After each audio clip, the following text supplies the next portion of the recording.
a TV producer and consultant. She's an event producer and consultant. She's a content creator and consultant, head of content, Arise Play, stepmom coach, mindset shifter, and best-selling author. Adola is air. She gives people a reason to live. She is light. She brings clarity and understanding. She is love. She loves because it is who she is, and she's an example on earth that God exists. Wow. Wow. So beautiful. Thank you so much, Adola Kingsley James. Welcome. It's so good to have you here with us. Let's see. I hope we're ready for a great time today. I hope we are ready for a great time. Oh, PF, good evening, sir. Good evening from Lagos, Nigeria. Good to see you. Good evening, sir. Good evening, Sandra. Okay.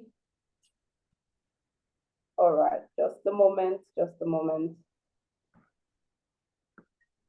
Okay. All right, so I'm just going to move on to PF because our speaker is yet to be here, but she'll be here soon. But I'll just go on to bring on Praise for where I know that this is not somebody that he doesn't need introduction, but I'm just going to, for protocol's sake, Praise for where is an unconventional thinker, futurist and premier creator and trainer of family systems engineering, a body of knowledge that assists families build systems that support their happiness and assists family life coaches across the globe improve their diagnostic tools and intervention management. Regarded as the father of family systems engineering, Praise for Where has pioneered an entire sector and trained some of the finest family life coaches across the continent of Africa. An internationally acclaimed family life strategist with 18 years track record of transforming some of the most difficult families. Praise for Where works with HNIs across various cultures on 5 continents and consults for various governments on the family system engineering approach to building a sustainable society. He's a member of the Family Life Coaching Association USA and International Association of Marriage and Family Life Counselors. With a warm welcome, PF, we hand the floor to you. Thank you so much for taking time out to be here with us. I know it's going to be an awesome time of learning. Thank you so much, sir. Thank you very much, Sandra. I think my first rule is to just take the welcome address, and I think Adola is supposed to take the floor, right, immediately after I'm done.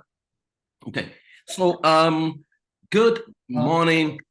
It's morning here in Texas, and good evening, wherever you're joining from. I'm super excited. For a long time, we've always wondered why family life coaches don't have their own special day, because what we do is totally different from the conventional coaching, even though they're related. I always believe that what we bring to the table as family life coaches is that we keep the world happy. Basically, that's what we do. And so this day has been designated as the International Family Life Coaching Day across the globe. So there are events all over the world, for people who are in the family life coaching space. Well, I want to appreciate you for showing up, and I want to thank you for what you do for humanity. Trust me, with the rate of suicide across the globe and family disintegrating, the redefinition of family, you guys are the final hope of the world in creating a society that works. We all know that the most important nation on earth is the family. So there is no leader troubling the world today who did not emerge from the family. And that's why your work is so critical. What we found, especially for those of us who practice in the continent of Africa, is that our people gradually waking up to the need for coaching, especially in the continent where prayer is always the only solution to everything that we do.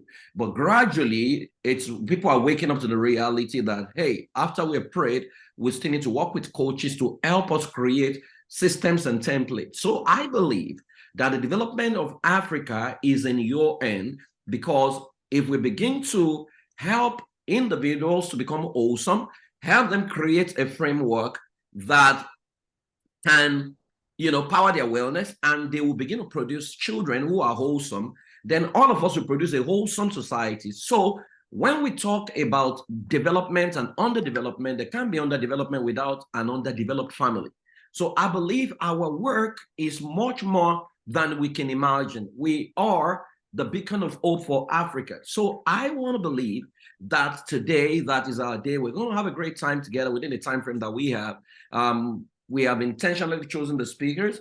I'll come back for my session after Adola's session, and I believe that we're going to have a great time. So I want you to sit back, like it's been said. If you know anybody who is a family life professional or family life therapist or family life coach, wherever you have them, please share the link with them and let them join the meeting. It's our day. And now is the time that we all have to do this. And one thing that worries me about us is because we house a lot of pain from other people. And the question is, how do we, excel ourselves? So I'm going to challenge all of us. As we save other people, let us save ourselves. Find a pocket of other coaches, 1, 2, 3 people that you can absolutely confide in. When you want to cry, you need to find the people you can talk to, right? I have coaches here who, when they want to cry, I'm the one they call, right? When I want to vent, they are the ones I call. So let's support one another. I mean, we don't want our coaches going through depression, going through suicide and all. We believe that is a family, and family starts with vulnerability. We all need to be vulnerable with one another and know that none of us is perfect. We're only committed to progress. And so it's people are bleeding who are also helping people who are bleeding, right? But we can manage ourselves better if we collaborate more. Thank you very much, and welcome to this August occasion.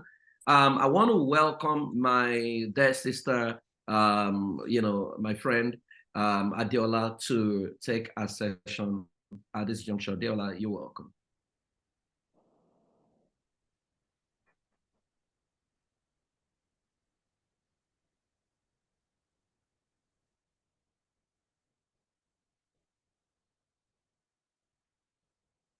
Adola, you need to unmute yourself.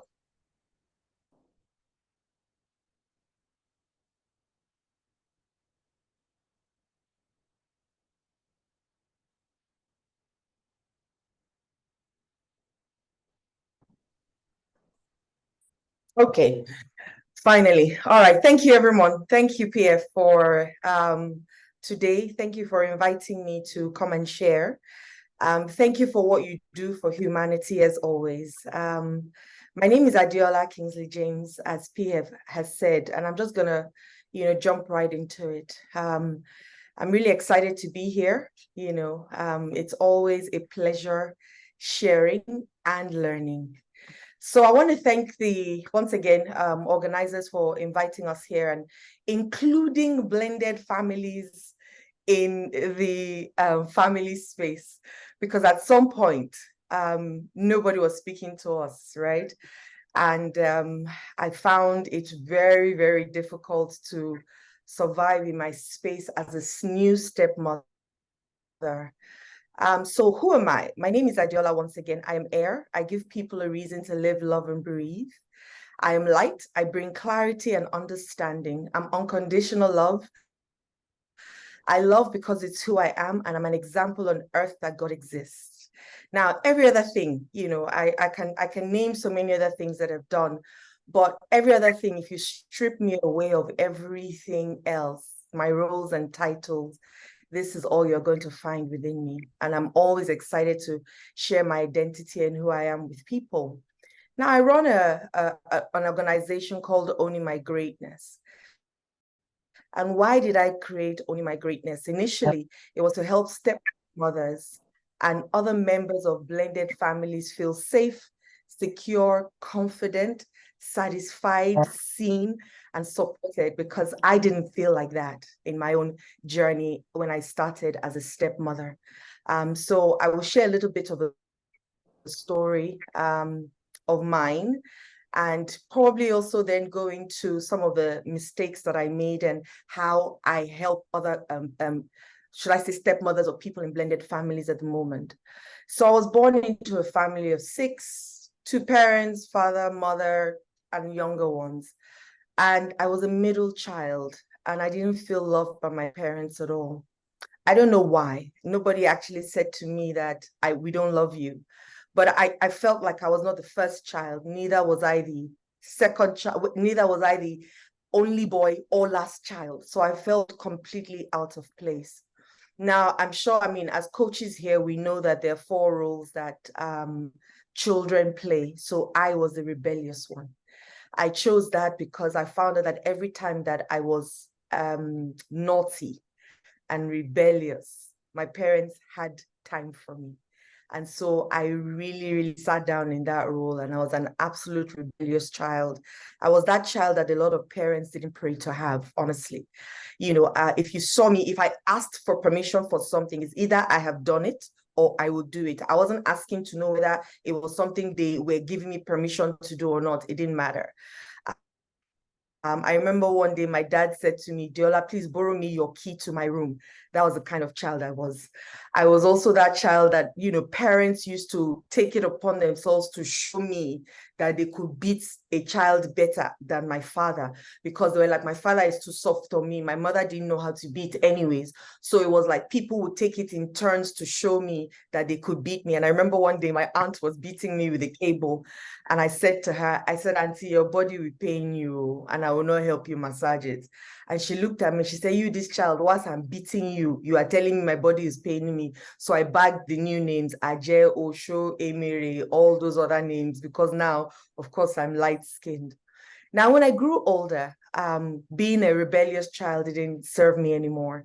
So I became a carer, because now I could serve people. I could, you know, be there for everybody. I used to call myself Voltron, Defender of the Universe, and Jesus's younger sister. And so fast forward to the man that I believe that I chose to marry, of whom I'm really grateful for, because if I didn't marry him, I would not be here today. However, being able to sit back and introspect and look back into my life to be able to say, why did I choose him? You know, why was he the person that I attracted? You know, it was because I was an empath, you know, like I said, a carer. And I remember one day whilst we were talking, he said to me, "Nobody will want, I doubt that a young woman will want to marry a man like me." And I said, "Why?" And he said, "Because he has 2 children and he didn't think a single girl will want to marry him." Now, I'd known him even before his late wife had passed, and he was such a great guy. So maybe I sort of, in my mind, made it a mission for me to then end up with him so that I can prove to him that somebody in this world can marry him. And so I ended up with him, you know. Now, with hindsight, I picked somebody who also reminded me so much of my father. And a lot of us do that because that's the first love that we have. And so my father was emotionally unavailable. Unfortunately for me, also, my husband was the same. Like I said, how romance started between both of us, I'm not sure. But we just, you know, hit it up one day, and in a few weeks we're saying, "Oh, I like you, I like you." In a few months we're thinking, okay, maybe this can go further. I remember saying to my dad, you know, going home and saying to my dad, "I've met somebody." And my dad said to me, "Okay, bring him home." And I said, "Well, I have to tell you that he's been married before and he has 2 kids." And my dad looked at me and said, "Why do you want to start your life like this?" And I said, "Well, I mean, hey, you know, I like him. He's a great guy. He's a kind guy. He will cover me." And my dad was looking at me as I was saying all these things. And he said, I don't think, you know, it's the best for you. I'm not sure that you'll be able to manage it." And I said, "You know what, meet him first. maybe after you meet him, if you don't like him, we can have a conversation. But I knew in my heart that my father would like him because he was very, very much like my father.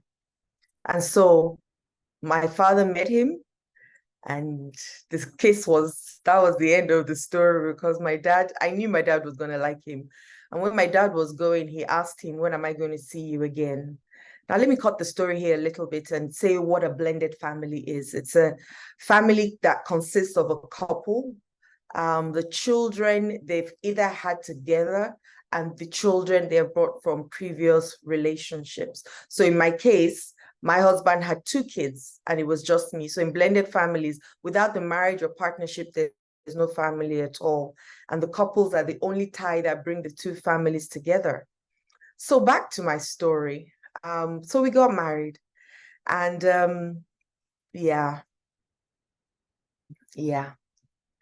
It was such a beautiful day. Let me be very honest. I felt like I was really in love, so in love. I mean, there were so many people around us, family, friends, and we handpicked the people we wanted there because we got married on an island, so it was really nice. But the first day we got into the house, by the next day, the first thing I wanted to do was go back home. And don't ask me why. I don't actually know. I really want to go back home. And it was so funny because I didn't live with my parents. I lived on my own, So then all of a sudden, now it's me with a man who is my husband, with kids, with his family, and the relationships that, we have to foster as coming from as a stepmother, is that relationship with yourself, first of all, I didn't even know who I was, not to talk of now being anything for my now stepkids and my husband, and then his family, and then her family. I'm not sure that, one of the things that I actually tell people right now is that it has to be something that breaks some of the, or is it breaks, I'll call it, but gives a new rule, let me put it that way, or a new agreement to the new relationship. Now, because the past family, or I call them the outlaws, still feel like they have access to the home because there are children there. Now, this is a new woman who is trying to find her place. And one of the things that we battle with as stepmothers or even stepfathers is finding your place, believing that you belong. Because this family existed. I mean, they existed 8 years or so. Yes, about 8 years before I came into it.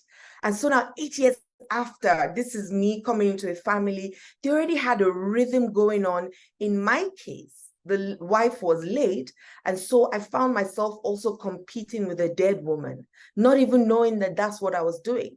Then on top of it, you have that title, the wicked stepmother, that people call you as well. So Hollywood created Cinderella. So you then have all of that baggage, the wicked stepmother. So everybody's wondering whether you're going to treat them like your children, then or whether you're going to maltreat them and use them like your slaves.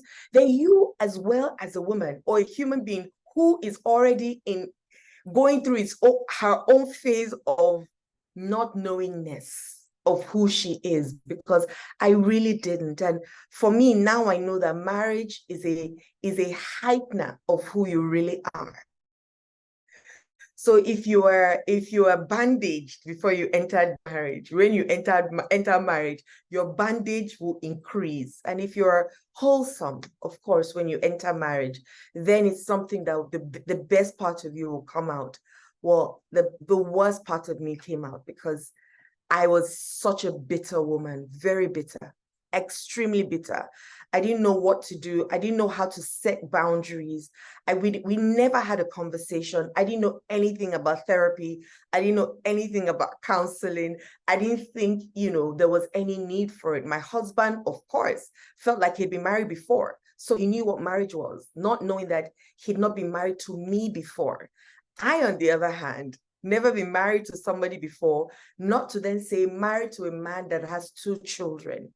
Now, of course, the children, we never look at the children and ask them how they feel because they're children. So now the children also have this woman who is in their house, in their father's room, that they had 100% access to, that all of a sudden now they have no access to it anymore because there's a strange woman in our father's room and nobody's asking us how we felt.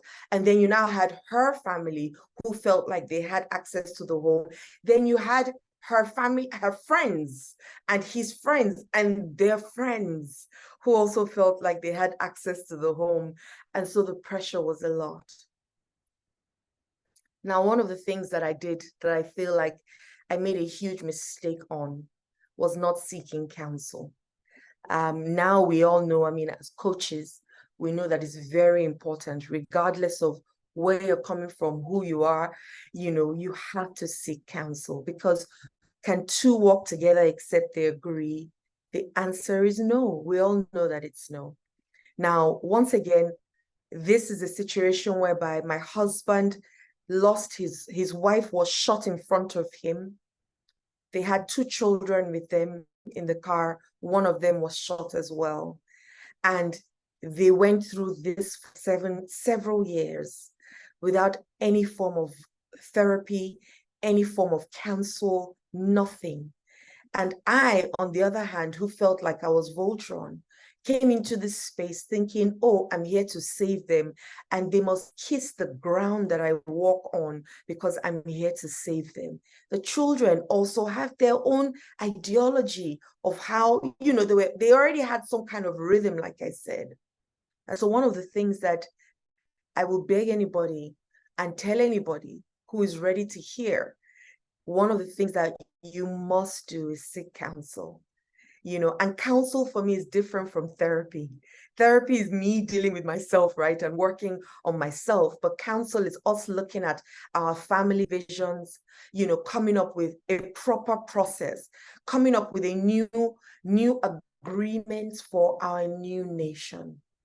This is also where I think that party, and I call it the severance party, should happen as well, where the spouse who'd been married before, who had this extra family, all the extra family members, actually sits down and throws a mini party for them. Now he can only do this, or she can only do this. In my case, my husband could only do this because he was the one with the extra family. And I feel like at this point, this is where he should thank them profusely for what they've done and tell them what they've done, because they really were there for him. And then let them know that going forward, I'm about to get married to another woman, and we have been going for counseling, and these are the new rules for our family. This is our mission. This is our vision. This is what we want to do. This is the time we will need. And that is so important, because people just think that they can show up whenever and do whatever because it's our house now, or it's our sister's house, so we to have access to it, and this is the time where that conversation is had. Now, they may not listen. However, they cannot say that you didn't tell them. So if they show up at your house and they're told, sorry, you're not welcome right now, they're not going to say, but they didn't say anything. And I think that was one of the major things that we didn't do. Everybody just thought it was business as usual, and we can come in and out whenever we wanted to. I mean, I had people even coming into my bedroom without asking, because that's what they were used to doing. And it wasn't out of wickedness. It was just that they were used to doing it, and they hadn't thought the process through that someone else was there. Now, I think that counsel or the coaching or that package would help the man know that he has to let his friends and her family know, and even his family. And it's not just on his side, because I mean, since we both have agreements, I can then tell my family members that, oh, this is also what is happening for the next 1 year. We will need time to bond. For the next 1 year, we're going to have to do certain things ourselves. When we need help, we will call out to you. Don't worry, we're fine. If you don't hear from us, we're fine. We will call out to you. I think this is one of the major things that we must add to whatever we're doing when it comes to two people coming together to form a blended family. The second mistake that I made was the counsel, the people that I listen to, aside professional counselors, the friends and family that I listen to. Because bad advice is the most costly thing one of the most costly things that can happen to us. And one of the prayers that I always pray every day is that may I always be surrounded with good people in my down times, because in those times, anything will sound okay. And I'd never walked in these shoes before. I didn't know anybody who was ready to share experiences. I mean, I knew other stepmoms, but they wouldn't come out, there was that stigma of being the other woman. And that's another thing that we also carry on our heads, being the other woman. And so taking advice even from my mother, who is one of the most wonderful women on earth, but she's never been a stepmother before.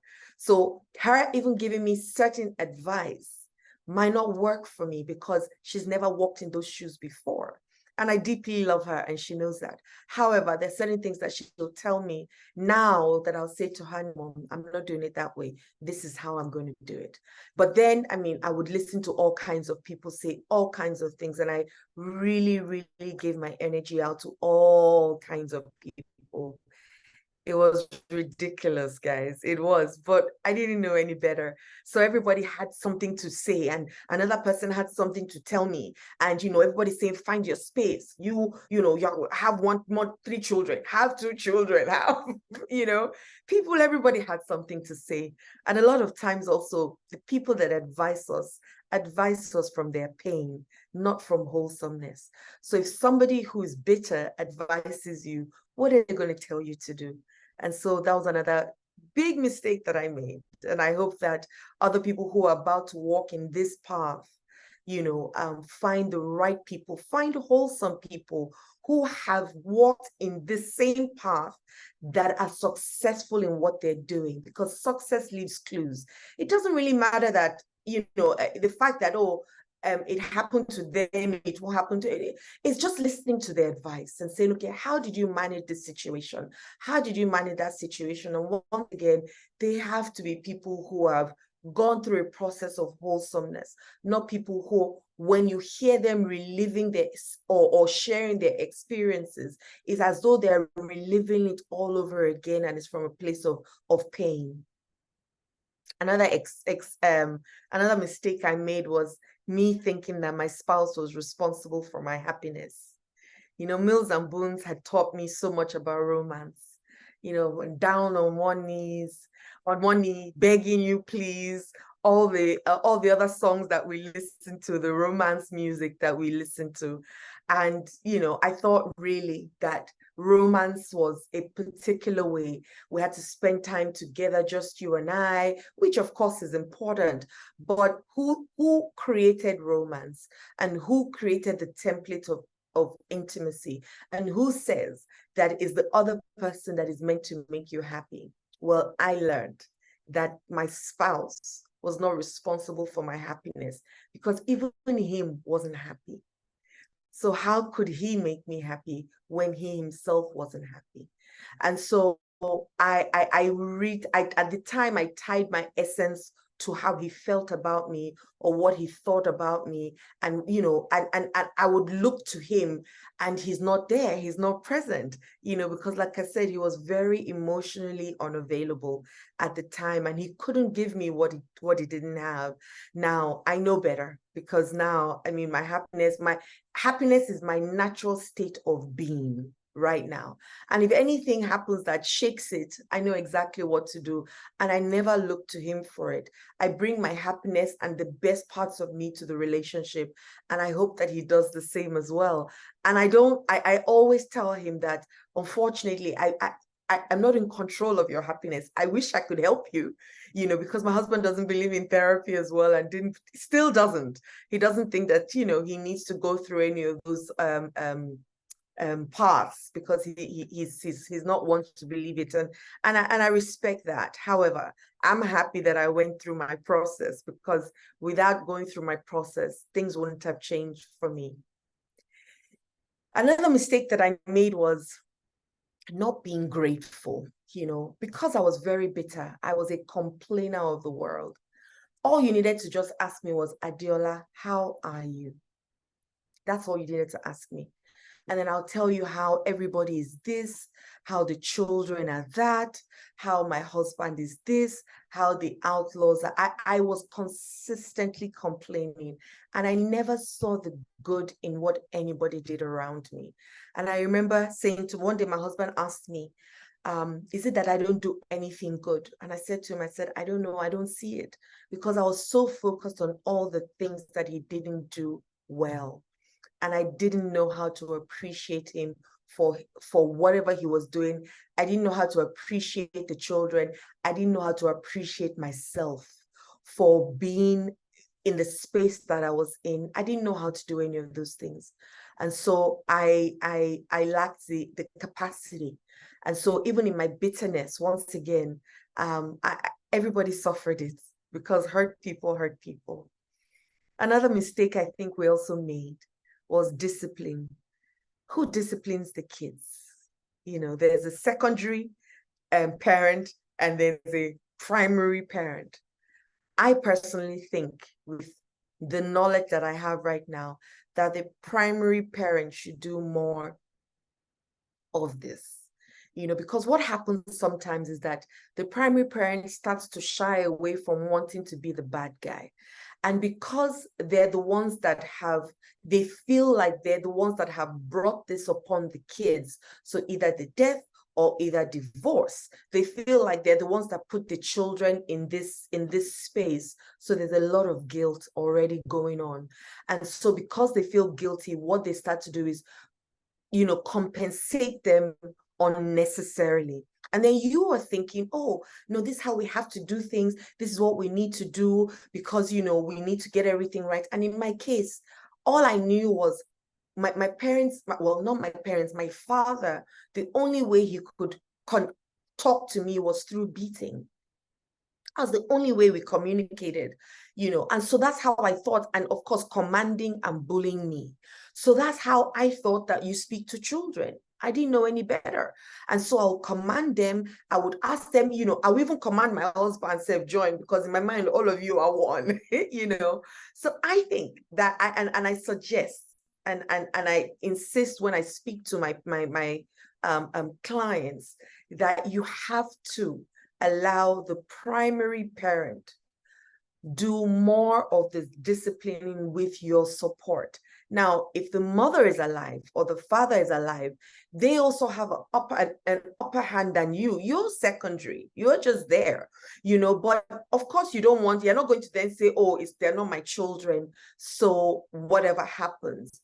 But it is that when we're administering the discipline, they know that is their father that is saying, no, this cannot happen, or let's have a conversation around it, and let's have agreements. And of course, there are choices and there are consequences, and it's your consequences that will come out of the choices that you make as a child or as a human being in the house. So that name, wicked stepmother, is not heightened by them saying, oh, it's because XYZ. I think it's safer. And then also the other parent, the primary parent, sometimes is still watching you and checking you to see whether you really are treating them like your child. And this is one of the mistakes that this is one of the things that I say all the time. They're not your children.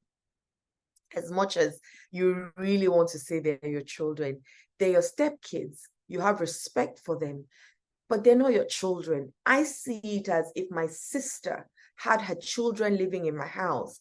Nobody's going to be watching me to check me and see whether I'm treating them like my child.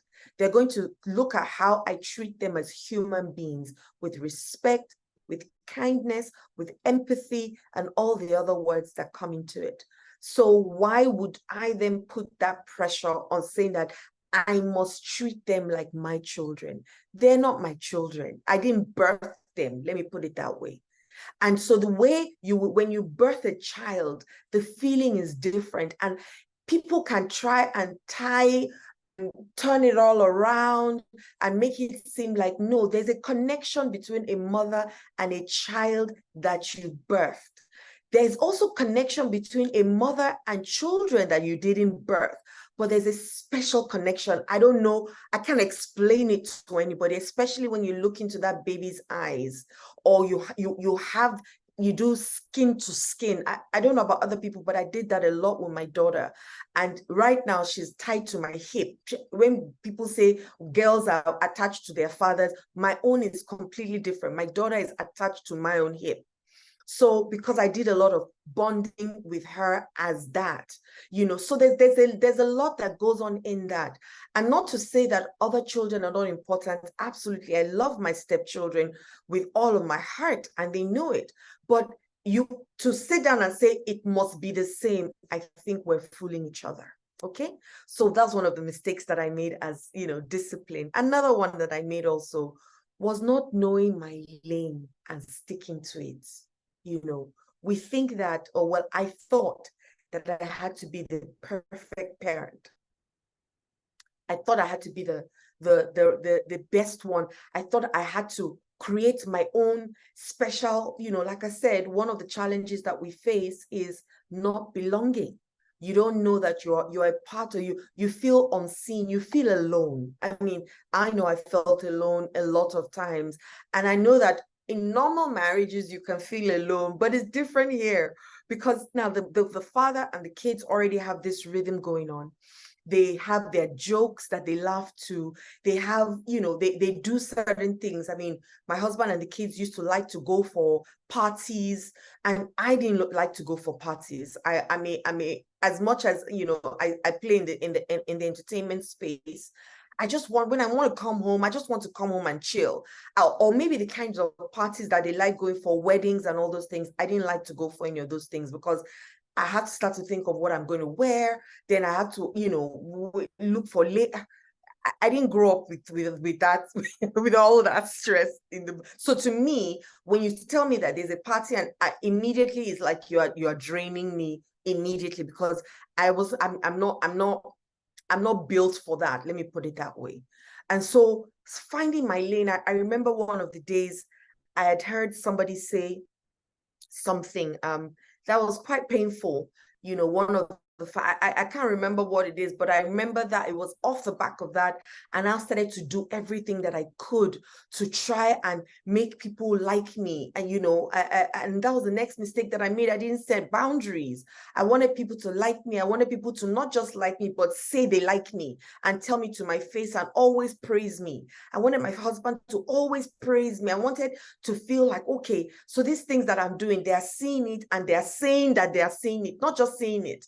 And for carers for carers, we think we're being kind, but it's feeling a need that and a hole that we have. And that hole that we have is that thank you. Now, unfortunately, when they don't say the thank you the way you want them to say it, there's a problem. And so even now I hear people say that person is an ingrate after all I've done for the person. And I smile and I say to the people that they didn't ask you, you offered. And most times when people don't ask you for things, you actually haven't done that much to them or for them, because you offered. And when you were offering, you didn't tell them from the beginning that this offering that I'm giving you is going to come back with XYZ returns. We don't say that because we also don't even know that that's what we're doing. And so when it's not coming back the way we want it to come back, we now start to feel bad. We start to feel like these people, don't appreciate us for what we're doing. And I felt that way a lot. And so I didn't set boundaries. I wanted everything. I opened my house to everybody and everything. I allowed everybody jump in, do whatever, say whatever. I would take it, I mean, of course, the same thing with my husband as well. He didn't set boundaries as well. So, people really, really took the mickey. A lot of people will just show up at our house and, say, oh, they were passing by. And the next thing you see them with a bag and you're thinking, okay, so what's happening? People will they'll show up at places where I didn't think they would show up. And then they're there for days. And I'm thinking, okay, this is just us spending time together. So I didn't set boundaries as well. And I think that's one of the most important things that we must do, set boundaries for ourselves. Because when your cup is empty, you cannot give anything to anybody. And sometimes we say we're doing these things for peace sake. My question always now is, whose peace? So yes, I want to do things for peace sake, but is my peace first? And so how are we able to live together? This is 9 years after. Well, we might not be where, in 100%, but we're definitely not where we were before. And thankfully, because I started to shift, everything around me started to shift as well. I have a phenomenal relationship with my husband. I have a phenomenal relationship with my children. Same thing with the in-laws. I don't have a phenomenal relationship with the outlaws, but I have a civil relationship with them. And I'm very grateful for that, because we went from enemies to civility.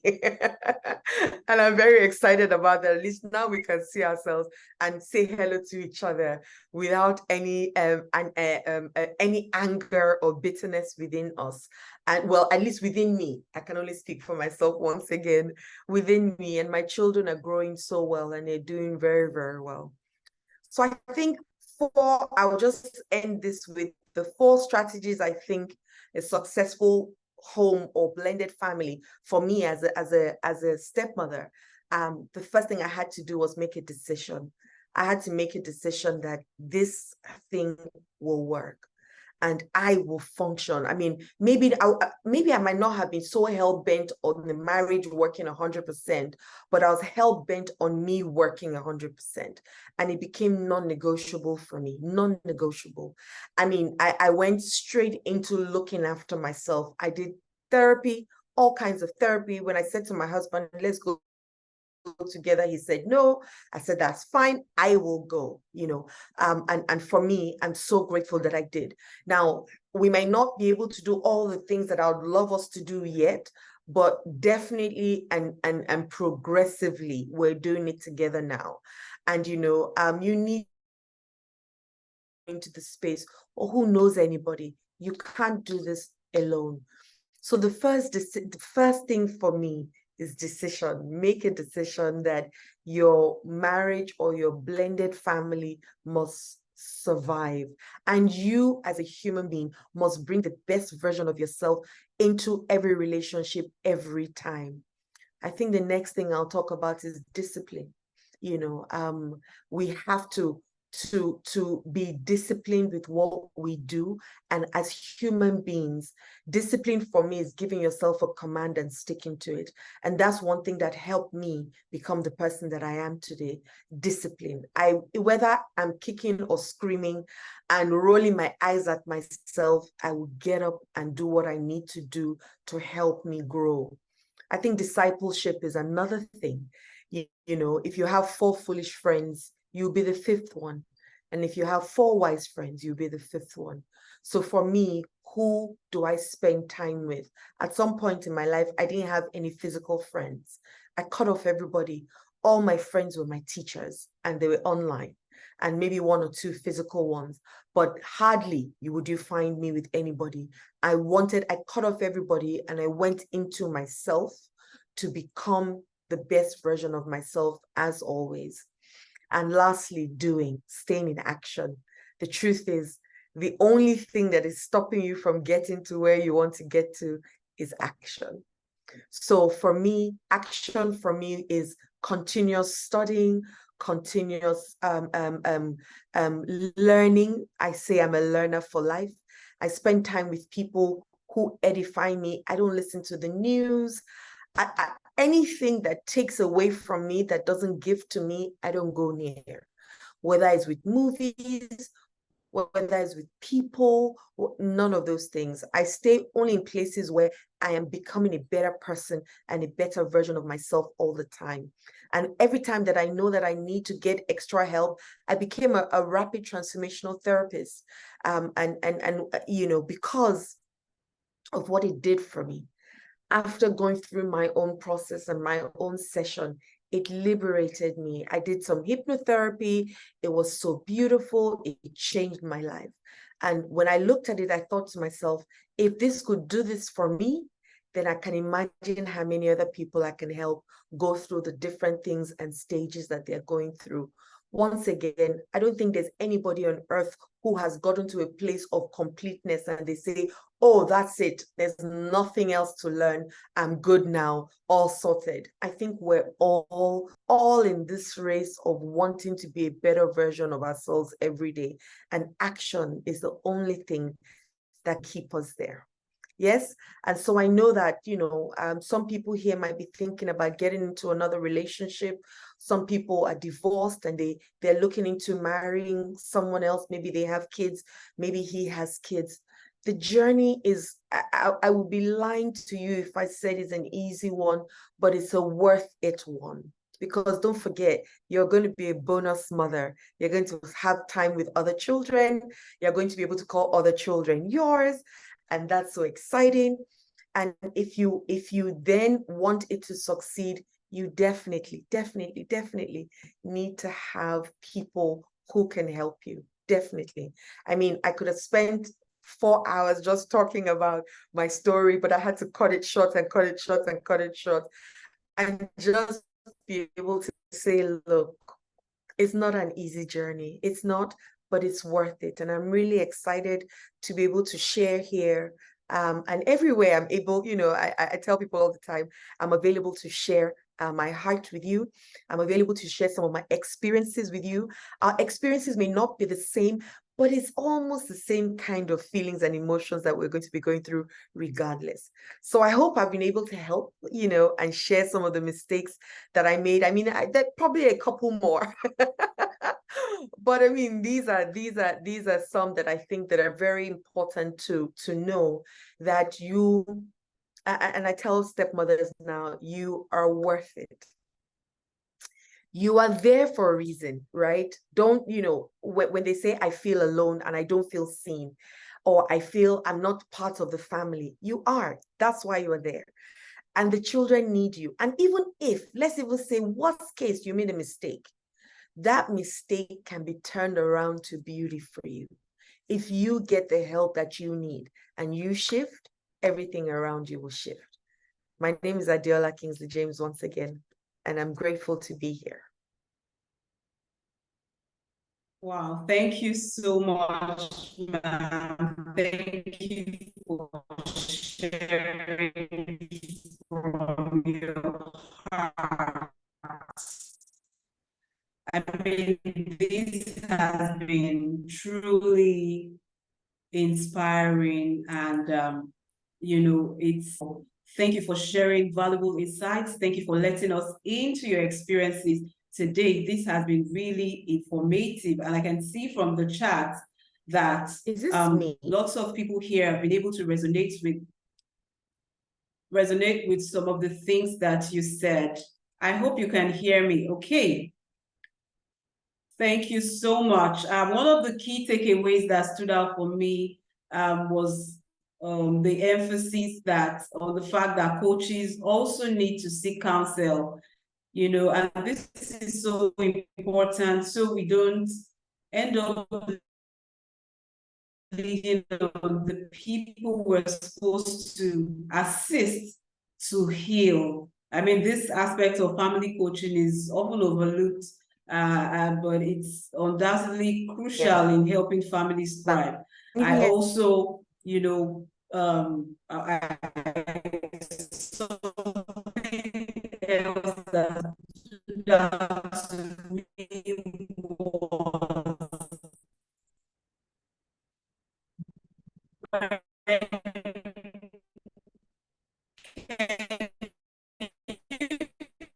me? Am I audible? Okay. Something you also said that stood out was when you said we need to set boundaries. If what you don't have, we need to also take time out to fill up ourselves, so that, because I mean, so profound, have to interface with on a daily basis. It could take a toll on us. I love the fact that you spoke to that as well. Thank you so much. And then there's also something that I wrote, the fact that you said you had to make a decision, and this was you trying to put your best foot forward. You had to make that decision, and this is also something that you have highlighted to us, that even in our relationships, even if it is not in a blended family setting, we need to put our best foot forward in our relationship. We need to put out the best version of ourselves. And you also spoke about, making that decision that, you know what, this marriage has to work. It all begins with us. I loved how that, sat into me. And I know that it's the same for everyone on this call as well. You also talked about discipleship. That was so profound. Who do you spend time with? And there was something you mentioned earlier. You said, if someone who is bitter advises you, what are they going to say to you? And that's really profound, because, when you're talking about discipleship, it also brought us into the fact that you had to be intentional about the people that you were relating with, and you were so intentional that and there were also many tips on how to sing. This has caused lots of pride into this new environment, the family that they found themselves in. So I want to appreciate you once again, ma'am, for taking time out to let us into your experiences. Thank you so much for sharing with us. And so we're going to be moving to the next part of this program, where we would have Praiseful Welcome speak to us. I'm just going to quickly read his profile so that we can just move on. Praiseful is an unconventional thinker, futurist, and premier creator, and knowledge that assists families build systems that supports their happiness, and assist family life coaches across the globe improve their diagnostic tools and intervention management. Regarded as the father of family systems engineering, Praiseful has pioneered an entire sector and trained some of the finest family life coaches across the continent of Africa. An internationally acclaimed family life strategist with 18 years track record of transforming. Praiseful works with HNIs across various cultures on 5 continents and consults for various governments on the family systems engineering approach to building a sustainable society. He's a member of the Family Life Coaching Association USA and International Association of Marriage and Family Life Counselors. With a warm welcome, I hand the floor to Praiseful. Thank you so much. I see a lot of chats. We're still going to take questions and answers. So just hold on. We're going to have a Q&A session before this meeting ends. Thank you so much, PF. Thank you very much. Thank you very much, Adola, for a fantastic session. I'm always proud of Adola. I've been ever present all through our journey, and everything I see right now, it gets me excited. Well done for that amazing session. Okay, and thank you everyone for showing up. I think we have about 97 people on the chat today, and I've been asked to speak on getting the best out of your family life coaching career. And you know that I just love to teach, so I'm just going to teach, and I'm hopeful that this will help someone out there whose career seems to be struggling. Okay, now my name is Praiseful. I believe that family life coaching is something that I was born to do. Well, maybe family life innovation is something I was born to do, because if I look at how I grew up, my father being an Anglican priest, my mom being a super counselor, I learned most of my relationship tips from my mom. I knew that, it's something that I've been prepared to do, because I always ask a lot of questions growing up. So over time, the coaching industry, family life coaching industry, has evolved across Africa. I mean, wherever we are right now, it's an improvement on where we used to be. I mean, I have a couple of mentees that I check what they made last year. And I mean, we're having people, grow into 20 million, 30 million a year, from Nigeria alone. I mean, it got me so excited because I look back and I remember there was a time in Nigeria that nobody would pay you anything to do any family life coaching or sit with them in counseling or something else, right? And so we've come a long way. And I believe that at the end of this session, you will have discovered the importance of family life coaching, unravel the 7 key reasons family life coaches struggle, and master 7 tips to getting the best out of your coaching career. So I'm going to start by saying Happy International Family Life Coaching Day. So can you go to my chat box and greet yourself? I mean, sometimes we need to celebrate ourselves. So go in there and then celebrate someone, celebrate a coach. I mean, if you know them by name, just celebrate anyone or celebrate yourself and wish yourself a happy International Family Life Coaching Day. Okay, can we do that? And the chat box. Okay, well done. Okay, I think you guys are doing it. You're welcoming me. Okay, you say well done, PF. Thank you, Mary. But let's just welcome ourselves. Let's celebrate ourselves. I mean, we're the ones who make the world happy. Now, it's been 20 years of working in this field. And I always say to people that my journey has been, an amazing journey because I left school. I studied accounting for my first degree. And I was going to study my master's in public administration. I just gained admission into University of Lagos. But that was the period my father had passed, in 2002, thereabout.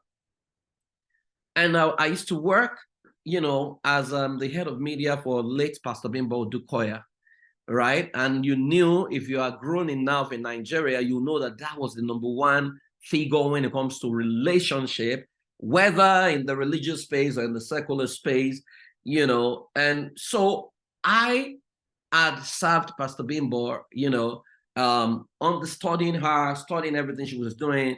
There were 2 core figures in Nigeria then, Bimbo Dukoya and Olumide Emmanuel, and I was serving the 2 of them. But I just knew that I didn't want to do family life coaching from a religious perspective. Then after a while, I would notice my mom, when I pulled out of paid employment, 2003, my mom will call me every day and say, son, there's someone who is doing something that I think you should be doing. And his name, Jerome Yaovi Onekwede. I don't know how many of you knew Jerome. Jerome was the first professional family life coach I knew, right? And so I always wanted to, work with Jerome, learn under him and all, but there was no way I could reach him. So I went to Ajegunle to go and work with young people, and I was there for like 7 years. Now, when I was working with young people, I kept telling everyone, oh, I want to be a family life. I want to help families. And they told me it wasn't going to sell. And what everybody told me was that, please go and start a church, because that's the only way for people to listen to you. I said, no, I don't want to start a church, right? So I decided to begin to experiment and test a lot of models I was building way back in 2003, 2004. And I remember that there was a day, I saw some prostituting a couple of teenagers. So I felt I could do something different. So I went to them and started taking them out of prostitution. Now, the more I took them out of prostitution, the more others went and replaced them. So I created a movement called Uncommon Man Network to prevent young people from going to prostitution. Now, I remember that one year I did Valentine with prostitutes, where we took Valentine to a notorious brothel in Ajebole called Good Evening Street, where all kinds of nationality, tribe prostitute, depending on who you wanted to sleep with. That's if you were a potential customer. And Channel Television came and they covered it. Jerome was watching. So apparently the whole nation saw it. And then I was attending Daystar Christian Center then. I just started attending. Then they said Jerome was coming to our church to come and talk to Reverend Sam used to do something called ministry mentoring. So I went to attend. Jerome was already speaking when I got in there. As I got into the church, this was a meeting that had maybe about 3,000 to 6,000 people as I did. As I stepped into the auditorium, Jerome saw me from where he was teaching. He was teaching people about personality analysis. And then he just stopped. He looked at me, he said, "This young man, I saw you on TV, you are growing too fast than you should be. I hope you don't crash, blah, blah, blah, blah, blah." You know, how would you feel if your role model, the person you wanted to be like, the person you've been itching to get mentored by, and you walk into a meeting, you've never met him before, and he looks at you in front of everybody and he said to you that all you were doing was rubbish?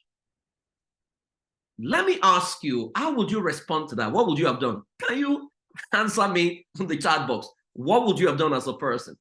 Right. Let me see.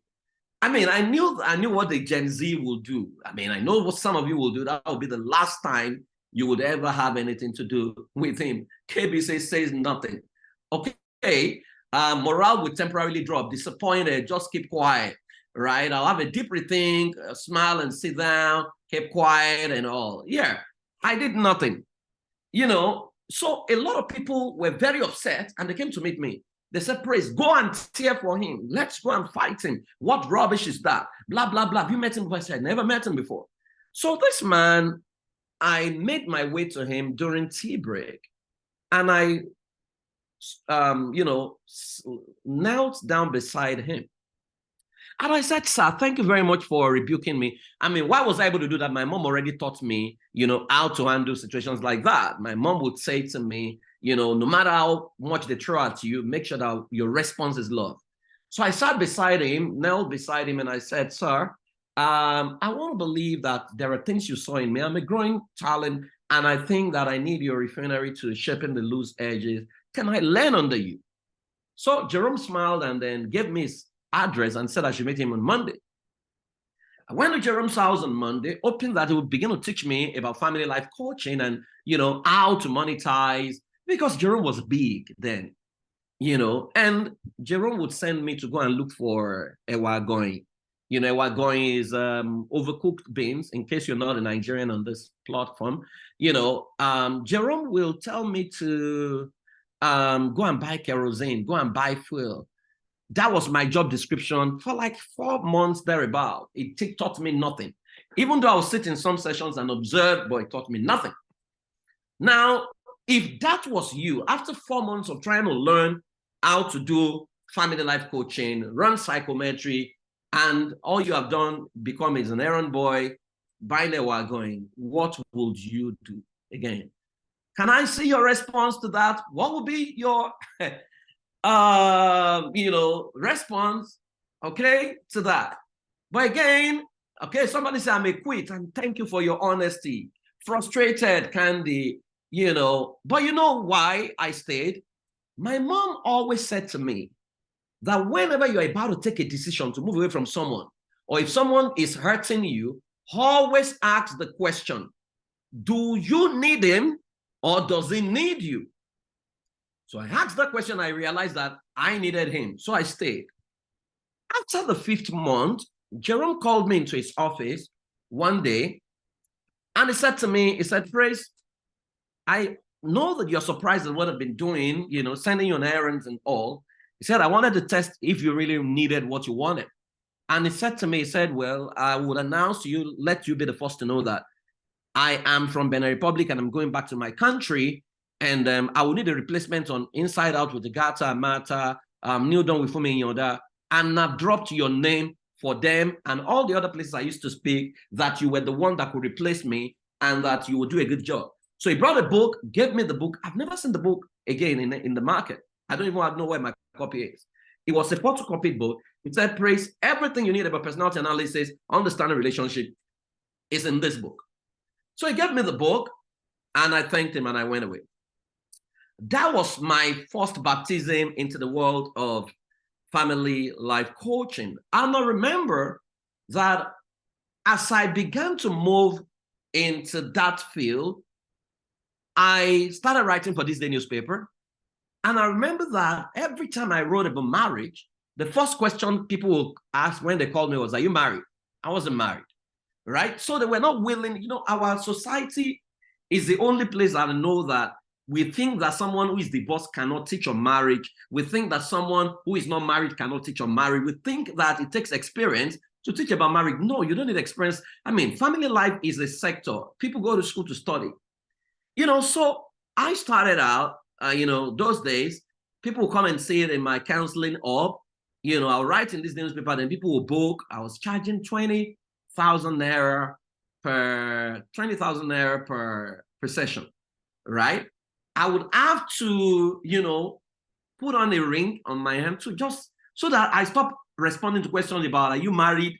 Even at that, they will ask me, how long have you been married? It was a mad house, you know.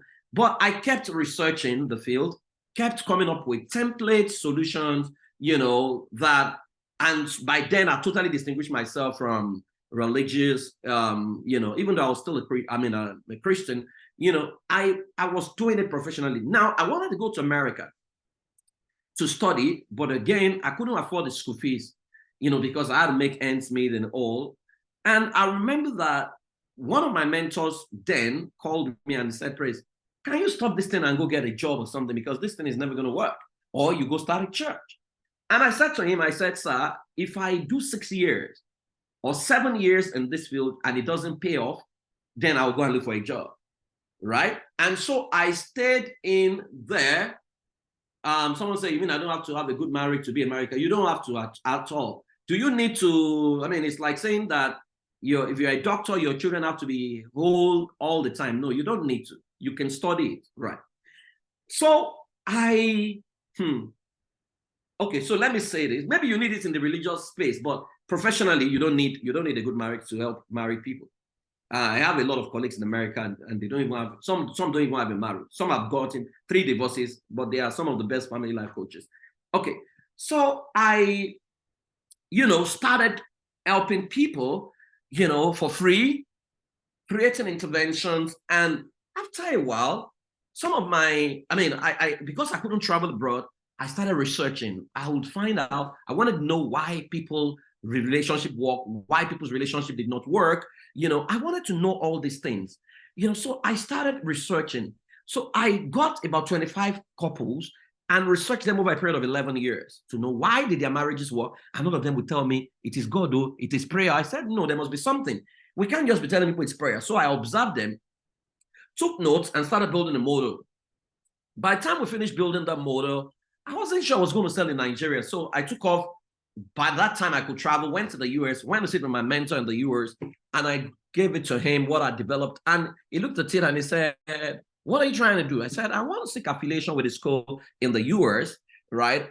So that when I sell it to Nigerians, because he has a US affiliation, you know, they will buy into it. And my mentor looked at me and said to me, he said, Praise, nations don't certify people. Individual organizations certify people. And he said something I'll never forget. He said, I've gone through what you brought, and I thought it's superior to whatever I've seen. He said, so there are 2 things. He said, 1, you can either take it to the market and believe in it against all odds till the market responds to you, right? He said, then that will be the most honorable pathway. He said, but the other way will be to seek affiliation early. He said, he would help, you know, based on image and perception. He said, however, I must say that you'll be subjecting what is superior to an inferior body of knowledge simply because you think that America was better than you. And he asked me a question. He said, what is the rate of divorce in America? And I said, 1 year out of every 2 marriages will end in divorce. So he said, if all the body of knowledge in America has not helped them, why would you want to subject this to what they were doing? So I left my mentor, came back to Nigeria, did it. But after a while, my result became so profound in the market that everyone was looking for me. So a couple of my mentees came to me and said, Praise, there's what is making you so exceptional. Can you teach us? And I said, why not? But you guys will, if you can get 12 people in a room, I'll teach you over 7 days. So they got about 16 or 18 of them. And I taught them over, as in people were People almost passed out in my class because as in it was information overload for them, right? I have said that to show you that we did not get here overnight. So life is a process, right? And so if you are listening to me and you have launched your family life coaching career and nobody has paid you anything, I'll say to you, for the first 5 years, nobody touched me with a pole. In fact, I begged to offer it for free. People were not even allowing me to offer it for free, right? And so you need to know that you can't afford to quit. You need to stay in there because life does not respond to starters. Life does not respond to sustainers. He that endures till the end shall be saved.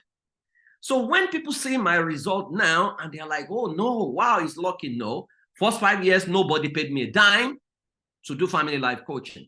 I begged to do it for free, right? Severally, they will even decline and reject me. So I want you to be encouraged. Now, what is coaching? Coaching has the same general definition globally, right? International Coaching Federation defines coaching as partnering with clients in a thought-provoking and creative process that inspires them to maximize their personal and professional potential. The process of coaching often unlocks previously untapped sources of imagination, productivity, and leadership. Now, if you extrapolate and bring this together into family life coaching, so you say family life coaching, is partnering with families in a thought-provoking and creative process that inspires them to maximize their family life potential and their personal and family life potential. The process of family life coaching unlocks previously untapped sources of imagination, productivity, and leadership. Right. Now, you need to understand that if you're doing family life coaching, there is a 4-way process or framework for this work that we do. One, you need to create rapport, so which means develop relationship with your client, right? Professional relationship. Number 2, administer assessment. This is where Africa has failed for a long time because our processes are not data-driven. Our processes, and that's why they don't take us seriously, because our process is, how did it happen? God did it. If you say God did it, how did he do it? If you can explain that, you cannot scale your practice to any other culture outside of the culture where you're domiciled. So yes, you can do faith-based counseling, but even faith-based counseling now has got a lot of data-driven assessment, because before now, I would see in the days, I would see Pastor Bimbo sit in counseling for like 8 hours, right? I would be, because I was head of media, I would see her totally fagged out, tired, listening to people, trying to solve problems. There is a long queue of people waiting to see her. She couldn't even see them. Sometimes we're closing 1 a.m. before she starts going on. How sustainable could that be? So administering of assessment becomes the go-to because it helps you even have substance such that even if they decide to sue you, you can bring out the data and say, it was based on this data that we arrived at this. Rather than when people listen, you are a human being, you are prone to errors. If you listen to this and you listen to that, at the end of the day, you can be subjected in your approach. Number 3, you need to review reports and establish mutually agreed upon goals and objectives, then establish and develop an implementation plan. Those are the 4-step process. Now, the first question I would like to answer in this session is, why do many coaches struggle to build a profitable coaching business? Number 1 is profitability mental block. Many of you who want to do family life coaching, you're just doing it because you are concerned about families and you want to help families. Money was not your first motivation. If you are like that, money was never your motivation before you stepped into this field. Can you type I? Let me see all the free people here. I used to be there, so I would type I. When I started out, it was simply because I wanted to make a change. Okay, so you can see I. Okay, so you fall into the first category, profitability, mental block. You just want to help people. You want to make a change. And there is nothing wrong with that. The only challenge is you are not considering that for every time you are helping people for free, someone is paying the bills. It's either your husband, it's either someone is paying the bills, or you have a job. All right. So basically what you're doing is you are pretending not to know that you are not financially free before you're helping others. So you're like someone who is fetching water from a well with a bucket that is bigger than you. It's only a matter of time before the well will fetch you inside. right? And that's the state for many of us. So you see that you have a husband, you have a wife, you have some money stashed up, you have some jobs that takes care of your need, profitability mental block. And it comes from the religious space of freely have you received and freely give. But the truth is, you did not receive your professional qualification for free. Number two, trading profit for passion. We're passionate. That goes with number one. I'm passionate about this. I'm passionate about a society that works. I'm passionate about, I can't stand it when a marriage breaks. I want to help. I want to do everything, including waiving my fee, providing all kinds of support. Number three, inability to master business systems. Many of us coaches don't know that there is the talent of your practice, there's the business of your practice. The talent of your practice is, I can do it, I enjoy it, you've gotten certified. Business of your talent is a different ballgame entirely. If it's like you are building a proper business, so it follows a different rule of engagement. It's something you need to learn. So you find out that a lot of people, they get certification, they want to do family life coaching, they go online, they set the ring light, they are dancing, then one person is watching, then the person disappears. It can be demoralizing. In fact, you feel like, am I talking to myself? You are getting frustrated every time you show up. Maybe the maximum number of people that have shown up is 5 people. On your Instagram live, you post something, it's only one person that is commenting, or even nobody is commenting, and you are totally frustrated because you are hearing people call big numbers and you are wondering, why is your own so different? Okay, I want you to know that this could be the gap, inability to master the business system. Number three, lack of creative productization. Coaching, family life coaching has gone beyond, I want to counsel you. You must now learn to productize. I mean, that's something some of my colleagues have done very well. I'm glad we have Mommy Modupe here, right? I mean, when I see her at her age and, the way she's learning the new wave of AI, the new wave of tech tools, how she's marketing and running a business, doing productization, I am encouraged, right? And that's why nobody on this platform has an excuse, except you are in your 60s, right? Even in your 60s, you don't have an excuse because we're going to point Mommy more at you. So lack of creative productization, that you need to learn to create bundles that people can buy and that is relatable to what people need. Number 5, low online skills. If you're a family life coach and you say, I work in America, and I know that many of my colleagues in America who have all the certifications you can think about, one of the biggest issues is that they have low online skills, because conventional counseling, coaching before now, is you wait for people to come, clients come to you, but right now they don't know that you now need to go and meet them where they are. So you have people who know next to nothing about family life coaching, giving advice online, and they are gaining a lot of traction. But the people who have the skills, the specialization, because they have low online skills, nobody is seeing them. Number 6, low salesmanship. Some of us don't like to sell. If you don't like selling, if you have your way, you will not sell. Can you type I? Right? You hate to sell. Can I see you? Can you type I? If you don't like to sell, okay, you can see Uduak, Candy, Mary. Now, let me announce to you, if you are saying I, what you're saying to me is, I don't like to make money, right? Because we are all selling. Even in your family, you're selling to your husband, you are selling to your children. Every time you encounter resistance from your husband, from your wife, from your children, from your customers, is because you have low salesmanship. And it's not a skill we're born with, it's a skill you need to learn, right? And so many a time, what many of us fear is rejection, the fear of rejection. You hate to be rejected. So every time you take your product out and somebody says, take your useless product away from here, what you are hearing is, take your useless self away from here. When the customer says no, it doesn't mean the customer doesn't want to buy. It may be, and I think I wrote it, if you follow me on social media, Facebook, you would say I wrote about it. Sometimes, those days I knocked on several doors, they would tell me, we don't need this, we don't need that. It's because some of your ideas are ahead of its time, or sometimes you are not speaking the language of the market. Advertising language is different from your normal language. So you need to learn salesmanship. And number 7 is ceiling syndrome, being stuck. Many of you are just stuck. You don't know where to go. You're confused about what to do, right? We'll address that shortly.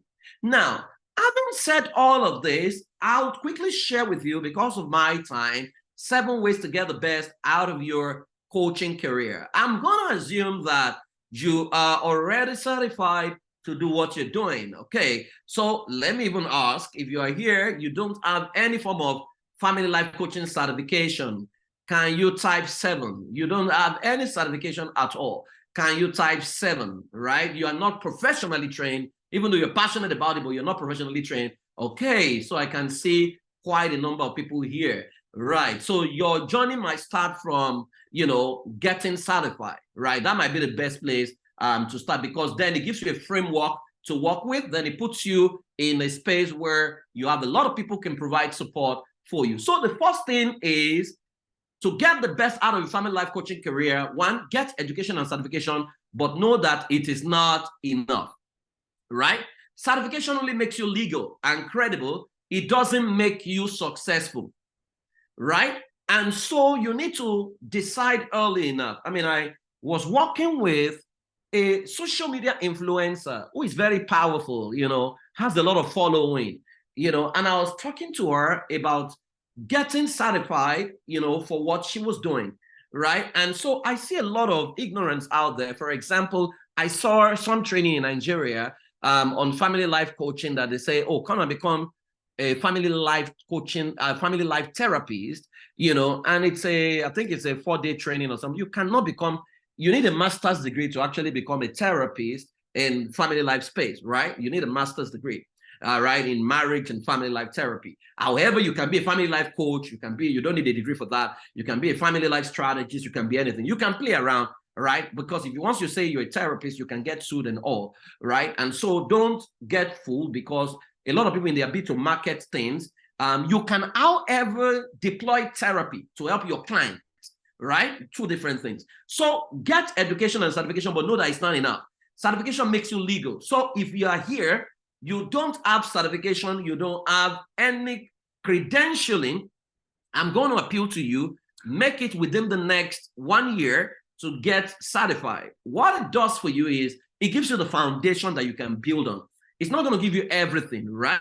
But it gives you certification, some foundation. You can take the family systems engineering certification that we offer, right? A lot of people have taken it and they found it very useful, right? At least you will have tools that can help you almost accurately diagnose any cases before you start working with people. So get education, but no, it's not enough. Because many people, they love, I know people have done 5 certification, 6 certification, yet they have not made a dime, right? And you keep asking yourself, what has gone wrong with these people? Why do you keep going from school to school? Because they keep feeling that they are incomplete. Something is not normal. Something is not right. So I was working with this influencer, and and she said, oh, she's a family life professional. So I said, can you show me your model, right? And she says, praise, whenever they come, I give it to them. I tell them the way it is. Nigerians don't like to hear the truth. When they come to my counseling, I coach, I give it to them. I tell them, leave your husbands out. So when she said that, I told her, I said, you're not going to last, number 1, and you may go to jail very soon. And I said, are you aware that professionally, your client must never be able to hold your words to say, my coach told me, this is what my coach asked me to do, right? That the moment they can hold your word, you will go to jail, Jeje. She said, really? I said, yes, right? And that's why you sound more to me like a relationship activist, not necessarily a counselor, not necessarily a therapist, and not necessarily a coach. Because coaching has got tools. Your greatest resource in coaching is asking questions. So number 1, get education and certification, but it's not enough. Number 2, once you have all this certification, you need to identify your niche and push it against all odds till it defines your name. So those days I used to preach in churches. The first thing I did was to stop preaching in churches. If you invite me to come and teach anything outside of relationship, I will not go, right? It would seem I was losing money, but my mentor said to me, he said, praise. He said, you need to beam your signal And he said, shut down everything you're doing, focus on one thing, and beam your signal in a way that the one thing takes you to the market. He said, once the one thing gets into the market and the market has accepted you, you can then diversify, because whatever carries your name is going to sell. Right. So you need to understand what I just shared with you, because this is a gift that may cost you like $1 million if you don't understand it. So identify your niche and push against it. Again, all of us define your niche. So who are you most comfortable working with? Are you love to work with singles, or married, or divorced, or parents, or HNIs, or blended families? Do you love to work with people in addiction? Do you love to create intervention, community development? The value chain in the coaching industry is vast, right? But you see, if you understand the framework, you can, I get called by organizations I know nothing about to come and deploy my framework in their strategy session, right? And I smile, because the FSC model gives you a framework that is just out of the box, right? So you need to identify your niche. So I had to niche down early enough. I niched down to sexuality education. That was what I niched down to, right? Because I looked at the entire sector. I realized that Pastor Mbo was taking married. So I wanted to talk about something that nobody was talking about, or they were not talking about it the way I wanted them to talk about it, and something that I'd had experienced at. So I niched down to sexuality education. By the time that took me to the market, as I was solving prevention of child sexual abuse, I noticed that most of the child sexual abuse was a parenting failure, right? So I began to create solutions for parenting. From there, came back to marriage and family life. So you need to identify your niche.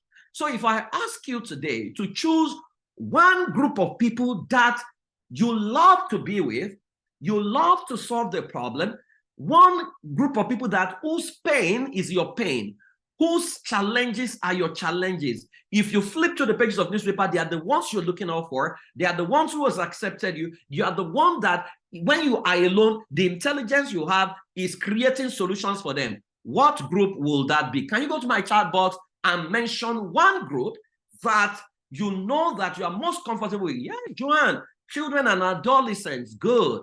Okay, Oluchi said marriage. Okay, married people, teenagers, parenting, singles, marriage, twins and teens, premarital. So I love this. Guys are keeping it real, right? So you can see you already have your niche, right? And so you need to push it against all odds. You need to go out there and say, I'm a parenting specialist, right? I'm a children's specialist. I'm a women specialist. Don't do women as all these women gathering. And some of you, I must say this carefully, the fact that your marriage went through divorce doesn't mean you should niche down to becoming a divorce coach. No, don't let society or happenstance redefine your power.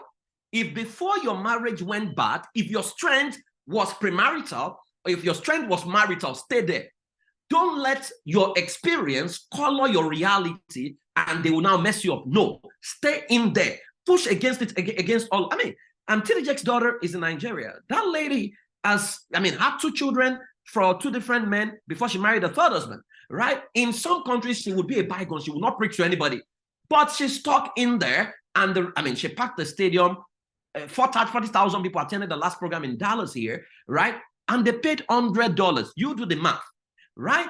So do not let anybody mess you up and now conscript you to your experience, life experience or tragedy. No, you want to follow what you want to do. There is always an audience waiting for what you have. So push it against all odds. Answer that one name everywhere you go. Say no to every other thing. Say yes to that one thing and push it to the market, accept you. Number 3, you need to develop strong coaching skills, but productize. So certification is not enough. You need to practice and practice and practice. For several years, I practiced with the chairs in my room. I practiced with young people in Ajegunle. I spent 7 years with those young people doing meetings for them every week. That's something you need to do. Find something you can deliver every week. You are preparing like a pastor to coach a group of people every week. It forces you to prepare for them. But guess what? If you are adding value to them, they will call their friends. They are the ones who become your marketers. So develop strong coaching skills, but productize, right? So after you've built your coaching skills, you need to productize. So you need to check what courses can you create, because you must learn to make money even while you're sleeping. So do courses that are not so expensive that people can buy while you're sleeping, things that some people can afford your coaching services, so you can recommend your course. Oh, take this course, it's cheap enough, it can help you, right? So create intellectual property, create a simple psychometry tools, create how-tos, go on YouTube, shoot short videos, how to kiss. Do you know there's a video on YouTube, how to kiss, right? I don't know. I mean, as at the last time I checked, he had maybe over 40 million views, right? And guess what? The two people who shot that video were not married. Can you imagine? But you are a specialist at kissing. But even though you're married, you still cannot, right? Shoot a video of you kissing. Do you know how many people don't know how to kiss? You might say it's simplistic. So if you do something on the science of kissing, right? Or you create a topic to say how to attain orgasm through tantric kissing. You have just created the name tantric kissing. The name maybe doesn't exist. I know tantric sex, but you have created the fact that people are curious to say, oh, we can achieve orgasm through blah, blah, blah, blah, blah, or orgasmic kissing, right? And shoot the video, right? And you just put some things you need to understand how this market works. The world is such that people even buy rubbish right now. They buy rubbish more than what has substance. It's that bad, right? So you need to teach how-tos, how to have an excellent pregnancy, how to, raise a child in the first 2 years, right? How to keep your house clean while raising toddlers. Just do how-tos. And I must say this to you, yeah? Sometimes when you are shooting these videos, your views are low. And I'll give you a practical example. So I have this program during pandemic, right? I knew I was going to move to the US. So I wanted to get used to the US time zone. So I started this program. I made up my mind to teach a class every day for 365 days. Now, did I do 365 days? No, but I did 148 days. And why did I stop? My health broke down while I was doing the 148th episode, and I didn't know my BP had shot up. But guess what? Because I had to deliver every day, I was forced to research every day. One of the products I created during that period was how to raise a whiskey. Then human engineering programming. That was when I developed human engineering programming. Now, it was free. I was teaching it every day. People were getting value. The people following me who were watching at that hour of the night were less than, maybe averagely like 10, 15, maximum 20. But guess what? Right there in Nigeria, my wife had moved to Canada for studies. Because the audience watching me were different, guess what began to happen? They began to ask me for help, and I created a coaching bouquet, which I will talk to you about shortly. And my fee was $3,200. And they were willing to pay. The only thing was they wanted time. And I was like, no problem. I mean, lock in your card and pay. So my income moved to $3,200 per coaching that I was doing, simply because I was doing that program. But that's not where it ends. Now, by the time I was done and pandemic was over, the same content, for example, I taught human engineering programming for 13 days, nonstop. That same content, brought it back into the market and sold it as a coaching program for $1,000, right? The first time I did it for $1,000, I had over 30 people in my class, right? So no knowledge is lost, no content is lost. It may be ahead of its time, but it's never a waste of time. Just keep doing it, and keep doing it, okay? If you are finding value, can you type I? Are you learning something here today? Because I want to see you succeed. I want to see you leave this meeting and take your coaching career to the next level. So you need to master how-tos, create videos on how-tos, teach on how-tos, write on how-tos, 5 steps, 2 steps, 3 steps, 4 steps, and do it with all confidence. And that takes me to number 4, build a strong online presence and create a unique pricing model, right? Build a strong online presence and create a unique pricing model, right? Dimension your offering to different price ranges. So add introductory product, which is free, have the bridge product, which is like low entry, then have the high-end product, right? So depending on who you want to reach out to, I must say that if in your head, you want to reach out to HNIs, there is how HNIs talk, there is the ambience they expect you to have, there is how they expect your videos, so it has to be professional video, your flyers have to be professional if it is, they are your target audience. Once you begin to appear like them, they will come for you. However, if you want to reach everyone, then you don't need to barb your hair. You don't need to, except then your name has gone viral and people know how good you are.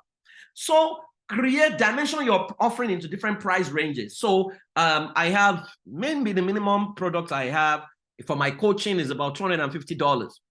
And that's basically running assessments and doing two debrief sessions with you. Then after that is $1,000, then $3,200, $5,000, $10,000, $20,000, right? And you might want to ask, do people pay for all this? The answer is yes. Not all the time, but people pay for whatever range I have.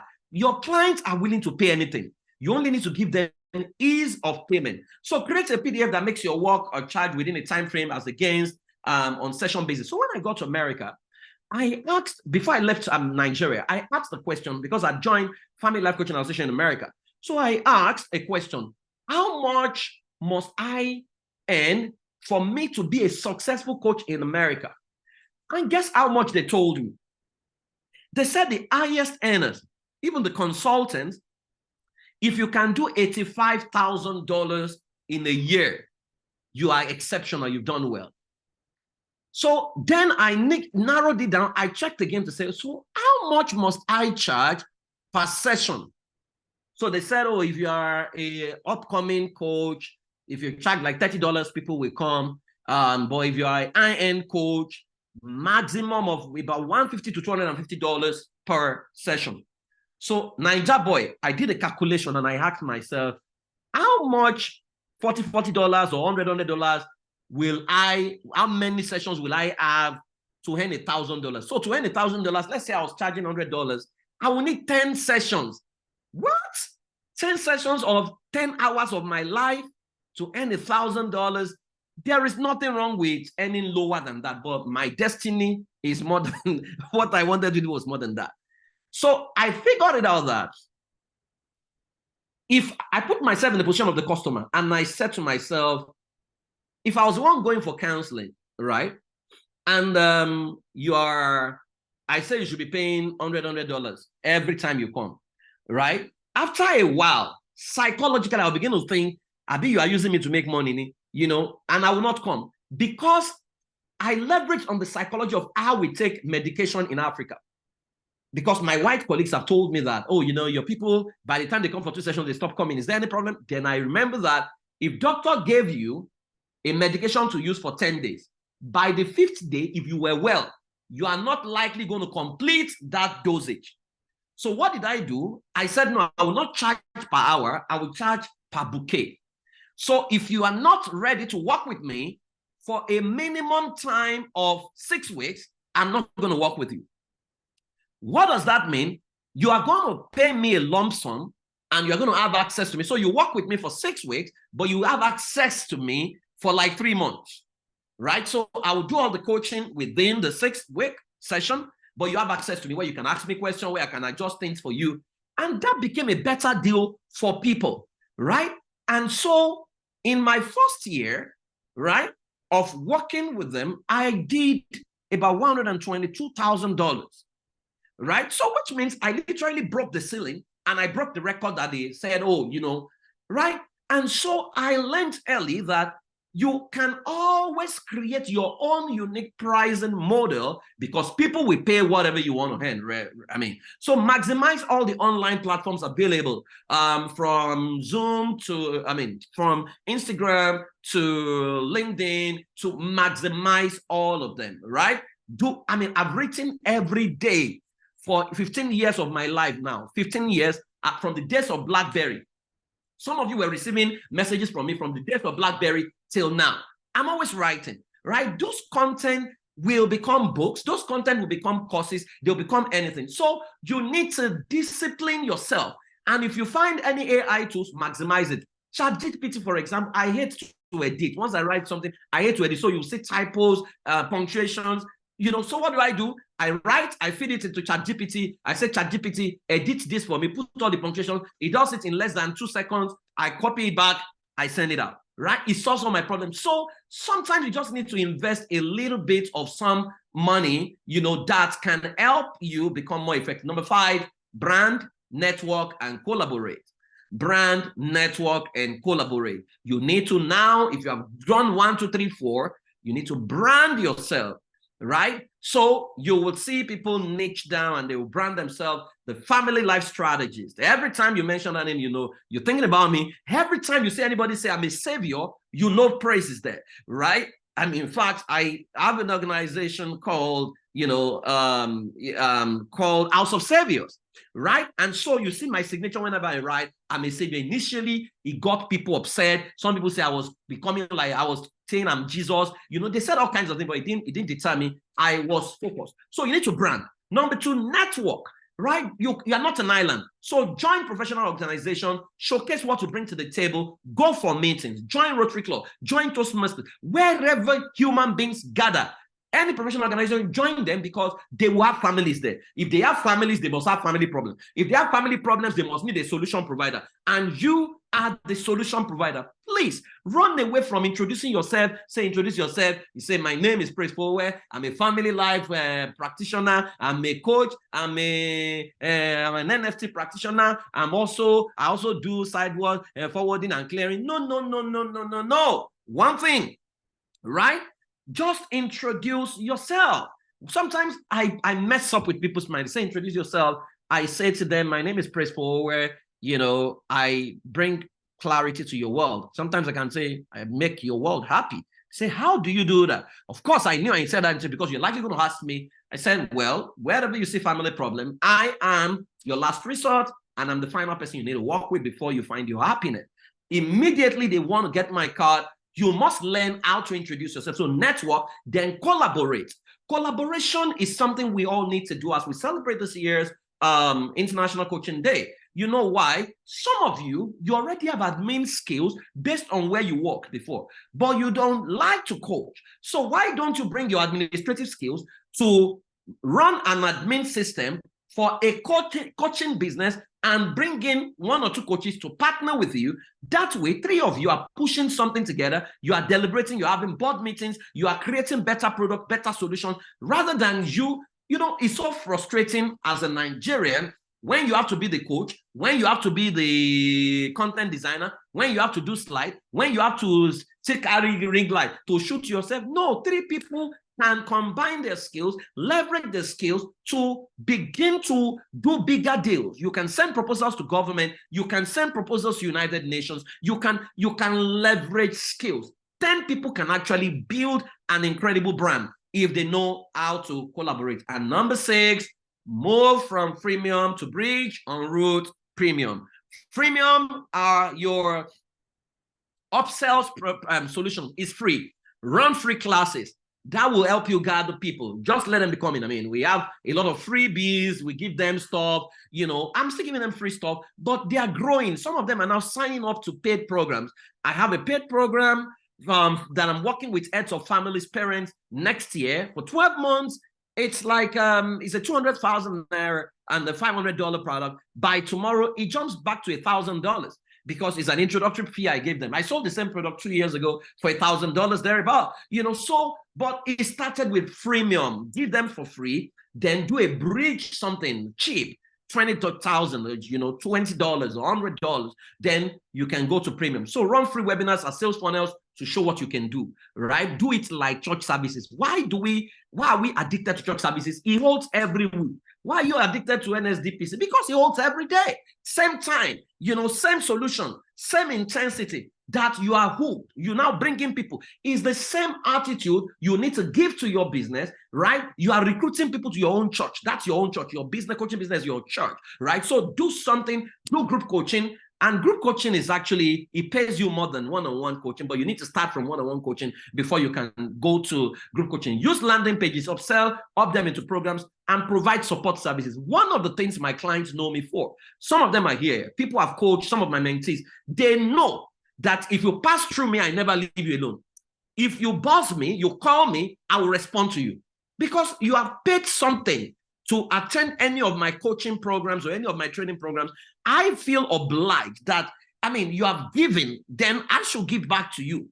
So you need to provide, and that's why a lot of people love me, because I provide a lot of support services that have no business. I mean, people have gone for certification program, gone for coaching program, but in fact, my coach told us in class, he said, by the time we're done with this coaching certification, you know, if you have to have access to me to do anything, you need to pay $1,000. And when I sat down, I kept looking at this guy. I said, you mean after I've paid over $1 million, I still need to pay another $1 million to have access to you? I said, no. So I made up my mind that I will not do that to my mentees. So most of my mentees, when they invite me for stuff, I don't charge them, right? I just want to support. So move from premium to bridge and route premium. Now I can support because I've grown to that. And number 7, lastly, continuous learning and improvement. Keep adapting your offering to growing needs, right? You can see the world is growing. The way they love information consumption is changing. So you need to pay attention to your market, right? Style, tonation, you need to pay attention. Do you need to infuse entertainment? Do you need to do live programs? You know, do you need to bring in some influencers to collaborate? Improve yourself consistently, pay the price for your next level, and shift yourself to occupy this space. What does that mean? Paying the price for your next level is to ask yourself, where am I? Who do I want to reach? Now, the attitude that of reaching people who are paying you 10,000 naira, it's not the attitude that can earn you $1 million. You need to change the way you dress, the way you shoot your videos, how you shoot your videos, invest in proper internet. Your internet cannot be jumping when you're having meeting with HNIs. You're going to cut you off, right? You need to dress properly. You should be well shaven, put on your best attire. You know, you can go and sit at the lobby of an hotel or get a private space. You know, just position yourself for your next level, right? Lastly, I must say that as we celebrate this year, our goal as family life coaches, you know, must be to keep the world happy through the families. And there's no ceiling to what you should get paid to make that happen. When families are happy, a happy society is created. We are the ones who make the society work. Do you know how many people would have committed suicide but for our intervention? Do you know how many people have been praying, who have not found clarity until they encounter our coaching? Do you know how many families have been preserved by us? So there is no ceiling to what you should get paid, because we are the last hope of keeping the world happy. And like I always do with my colleagues, this is a prayer I think every family life professional needs to have. We say that I am worthy of whatever I desire to earn from the incredible value I had to humanity. I deserve much more than I charge because I save lives every day, much more than the world can imagine. My clients attain clarity and achieve their desired result. Why? I also achieve my financial goals.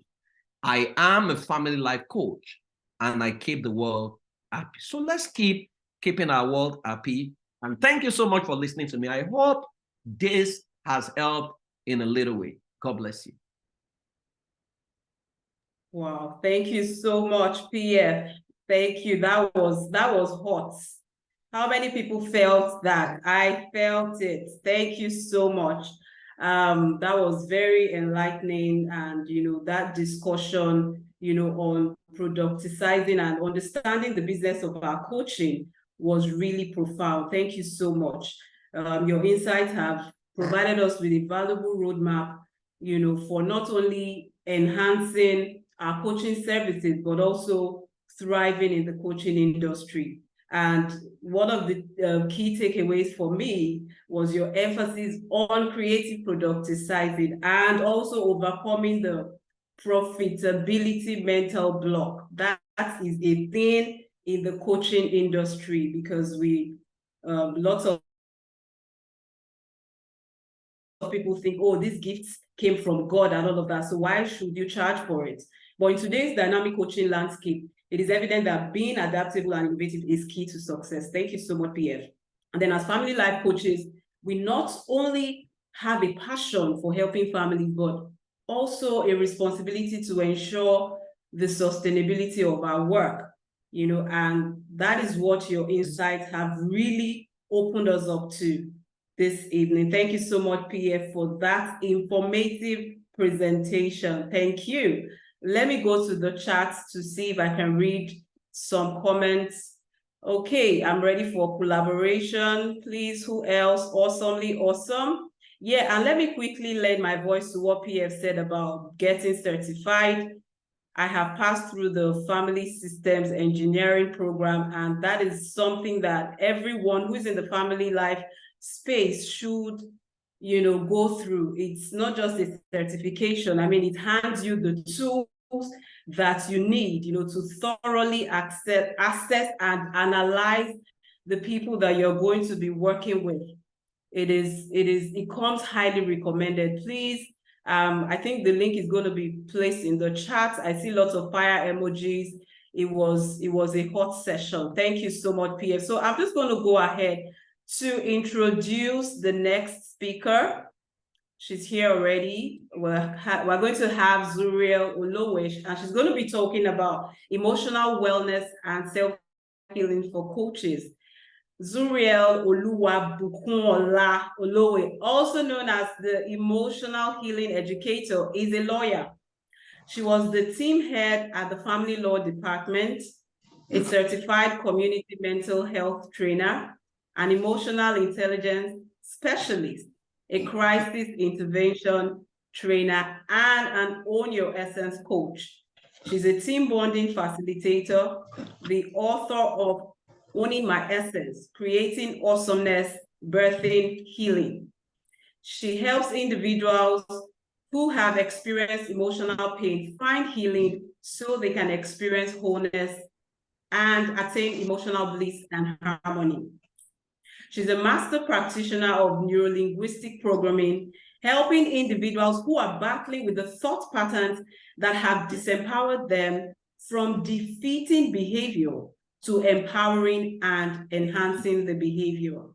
Her job as the emotional healing educator is that she takes individuals through an intentional and mind-enhancing Own Your Essence journey and intervention techniques, where they can holistically and consciously start creating the awesomeness that promotes the emotional stability that helps them live, work, and walk in peace, bliss, harmony, and wholeness they can work with.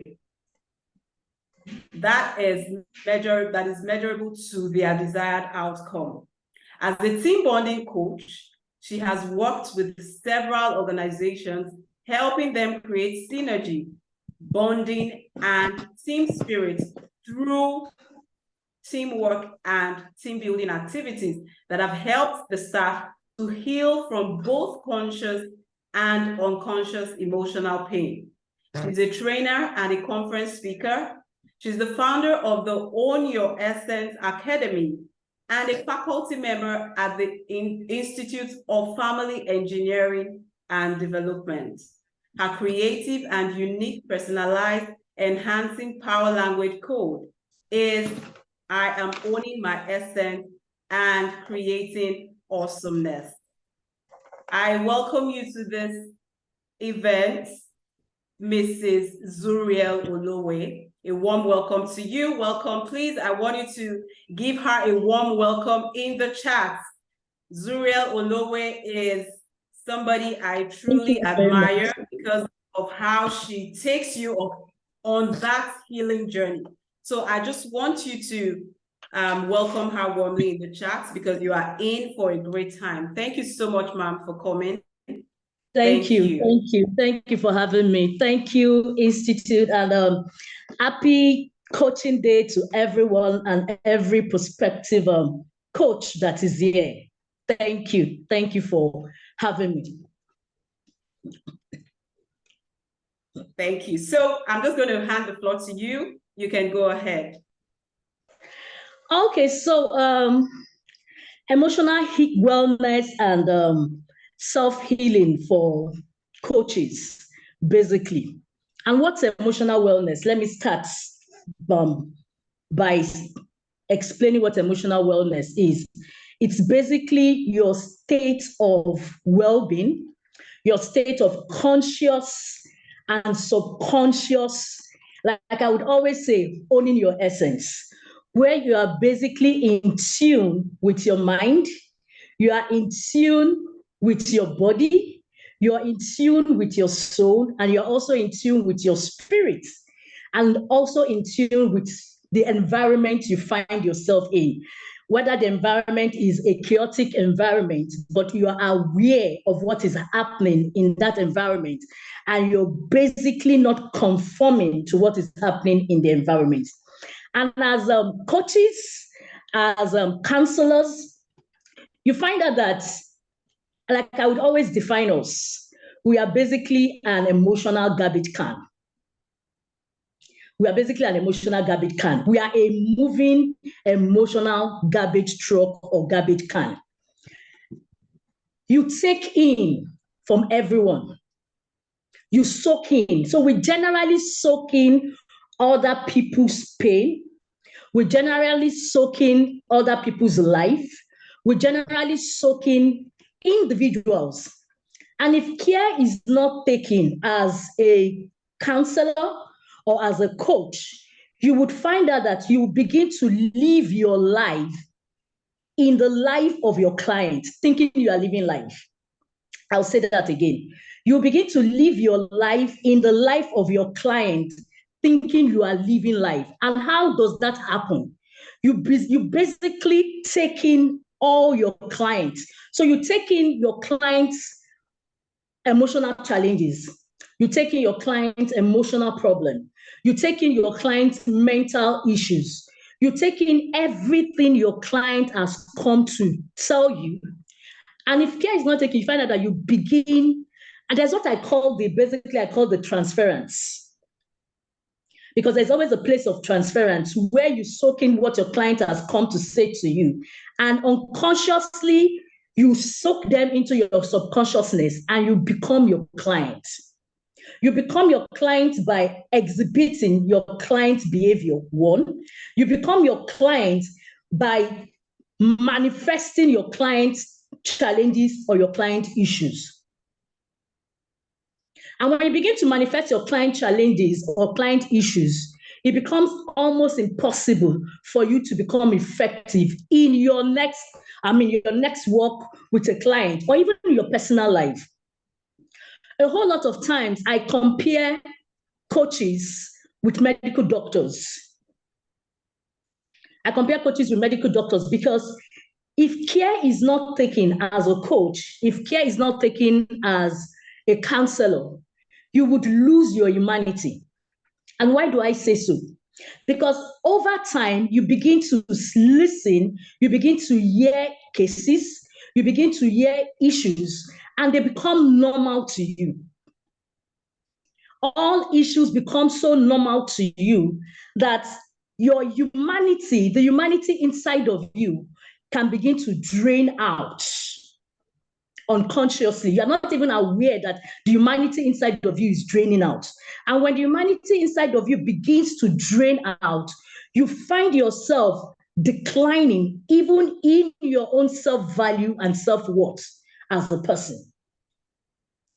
And by the time you find yourself declining even in your self-value and self-worth as a person, it becomes difficult or almost impossible for you to begin to give your best. And when you no longer give your best, it will definitely affect your work. When it starts affecting your work, it will always affect your personal life. So I would always say to coaches, there is a level as coaches we must try as much as possible not to get to. Even though, yes, we want to help the world, we want to save the world, we want to be there for everyone. For every issue that is coming up, for every challenge that is coming up, we always want to be there. Never get to that point where you begin to battle savior complex. Now, I'm not talking about House of Savior.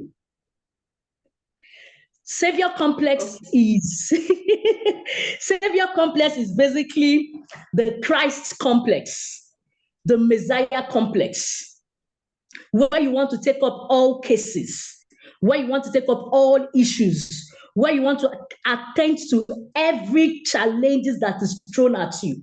Because at the back of your mind, you already seen yourself as a savior, as the savior.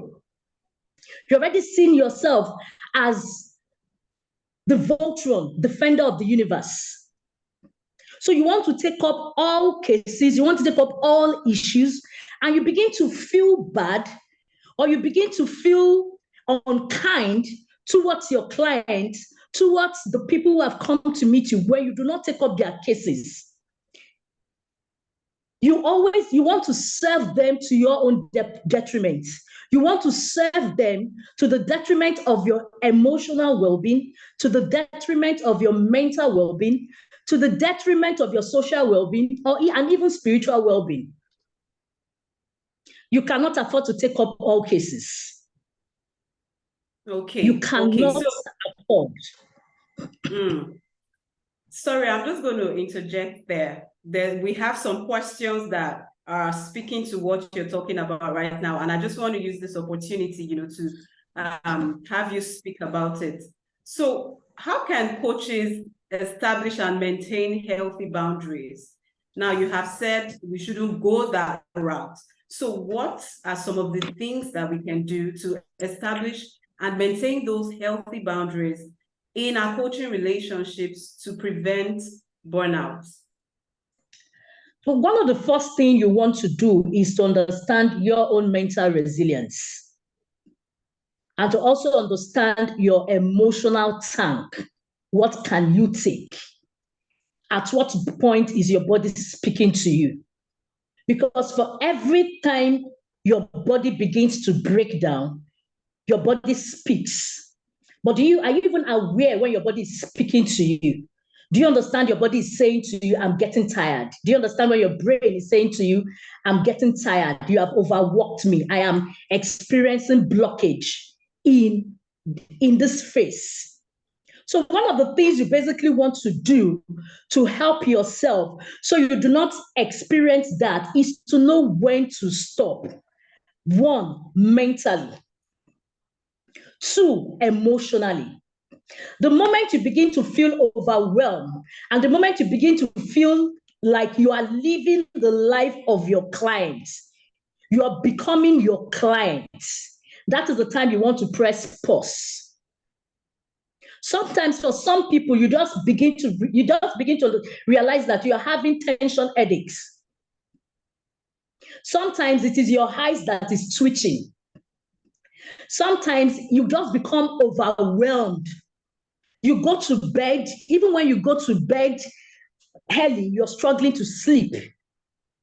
Even when you sleep early and you wake up late, you're realizing that your body is still weak. You're still emotionally weak. At this point, you want to understand that you need to set boundaries. 1. Then 2, you also need to realize that you need to create a downtime for yourself. So when I say downtime, at what point do you say to yourself, this is me time? This time is for me. This day is for me. I normally joke and I always say to people that even God rested. So if God can rest, why would you not rest? So where is your me time? If you have scheduled 5 clients a day, and by the 3rd client, you're already feeling overwhelmed. You're already feeling as if you're on the edge. You're already feeling like snapping at your client. You're already feeling your tummy churning. Then your body is saying something to you. And it is okay for you to reach out to your client and reschedule and explain to them, this is what is happening to me. Or let them know, oh, I am sorry, I'm not available at this time. I am very sorry. Can we reschedule? But never overtake what your body can absorb. Because when you do so, you would eventually break down. And when you break down, there's a possibility that you may be taken out. And when I mean taken out, you may basically live this life. Then when it comes to emotions, sometimes we see coaches, amazing coaches, wonderful coaches who battle suicidal ideation. Not because they feel, not because something has happened to them personally as an individual, but because they've become overwhelmed with the job. They are not able to push forward, even with the amazing results. They are totally broken down emotionally and mentally. And to pick up from that place becomes very difficult for them. So all they just want to do is they just want to throw in their towel, because they are scared of losing results. They are scared of not performing well. So at the point you realizing that you're not performing well is not as a result of the fact that you don't know what you're doing, but as a result of the fact that at that point you have become overwhelmed and you are overpouring. You're not pouring positivity, you're pouring negativity, you're pouring out pain, you're living life in the life of your clients. You want to put a pause on that machine, on that your emotional machine that is working.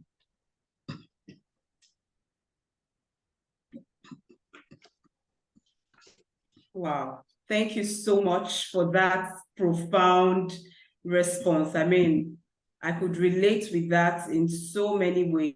Thank you. And there's another question that is also related. You know, self-awareness is a thing. How can coaches enhance their self-awareness to better understand their own emotions and reactions? Because, you know, sometimes some people can just keep going on, you know, whether it's living in denial, I don't know, but sometimes we're not able to say to ourselves, this is how I am feeling, and I really need to stop.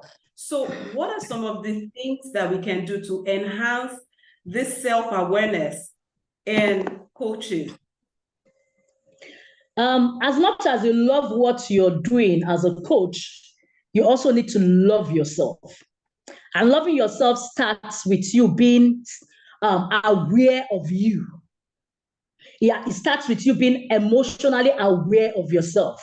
And it has to do with emotional regulation, emotional mindfulness. And how do you need to do this? It goes back to you understanding your body system, understanding your mind system. One of the worst things that can happen to a coach is for the coach to start battling with mind paralysis. So the moment you realize that I am losing focus of me and I'm placing too much focus, as important as your job is, it can also be your killer. The same way that job can also be your breakthrough. So the moment you realize that you are already losing focus of you as an individual and your total focus is on your job to the detriment of you as a person, you want to, I would always say, shut down. And I mean shut down totally. So if you have cases, if you have scheduled cases, you can refer those cases. And that is why collaborations are amazing. I don't handle all cases. There are times clients will come and I would say my hands are full. Sometimes it's not as if my hands are full. Sometimes at that point in time, I have shut down completely. And I'm saying I'm taking 2 days off. Because I personally know myself, I am a German machine. Refer your cases to competent hands, to people that you know that will not mess up that case for you or will not mess up the client for you. So you want to refer that case to a competent hand, which is 1. Then when you want to shut down, which is 2, then you want to find out at what point did this emotional, at what point did you get to in your coaching life, your coaching career, that you stopped focusing on yourself? Because sometimes it might not even be that it is something of today. It might be something of 3 years ago. And what is happening is that it's just stemming up now. So let me give a vivid example. I remember when PF was during the pandemic, when he was doing the every night thing. There were times I would have to reach out to PF and say, PF, your eyes are red. PF. And PF has an anchor. Everybody needs an anchor. And I'm talking your personal anchor, that when you are doing that anchor, the people that are closest to you know that something is happening. If PF begins to roll his hair, I can say that he's having a mental block at that point in time. Or at that point in time, his brainwave is happening. So as his mentee and as his daughter, I reach out to him. So you need to tell the people who are close to you, when you see me doing something, please reach out to me. There's something going on with me. I may not be able to explain it because I also do not understand what's happening to me at that point in time, but I need help. And you also want to journal. You want to journal your activity every day as a coach. You want to journal your activity as a coach. Because at the end of the week, or the day you are shutting down, you want to check the activity. And I do that. If I check my activity from Monday to, because I check my activity on Saturday night. If I check my activity from Monday to Saturday, between Monday and Friday, and I see something not wrong in a particular day, I want to ask myself what happened. Now, it has nothing to do with my client. It has everything to do with me. Because and depending on the kind of cases you're having. So if you're dealing with people who battle a lot of suicidal ideation, and you are not taking care of yourself, you end up becoming suicide yourself. You end up battling with suicidal ideation, and you may end up dying by suicide. Not because something is wrong, but because you have taken it so much into yourself that you have passed the level where you are meant to detox. And you are not even aware that you have passed that scale. So detoxing, knowing how you need to detox yourself emotionally. Each individual needs to have how they want to detox. I do some very weird things. I personally put my head in the freezer. I use ice block. To have my bath, but that is for me. So you need to realize what your own measure of detoxing is. What kind of self-care do you want to do?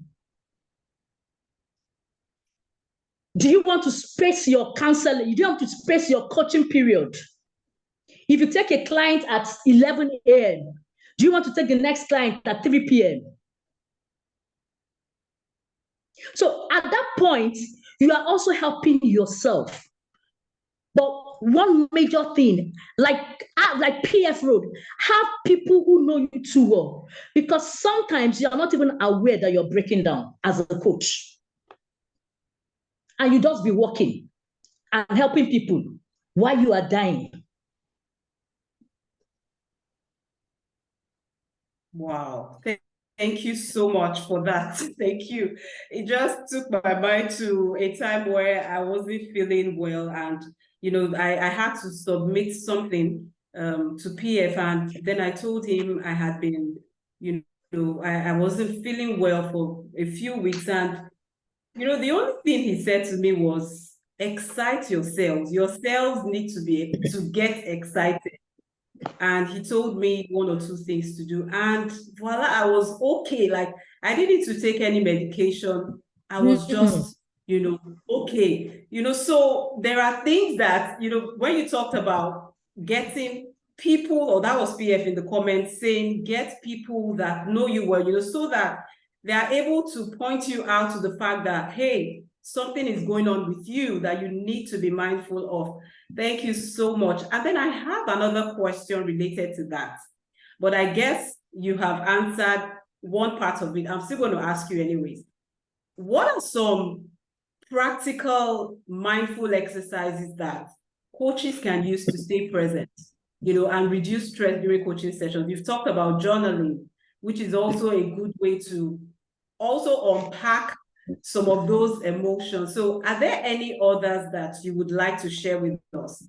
Because Yes. I know that there are coaches on this call, and we all get to that point where we need to unpack a lot of things. Thank you. As a coach, you must have a stress ball. This is not a stress ball. My stress ball is not here. I don't know. But my stress balls are not here. You must have a stress ball. And it's so helpful that few minutes, or maybe dedicated time, or maybe 5 minutes, 10 minutes before you go in for a coaching session, after your coaching session, to use your stress ball to ease your stress. 1.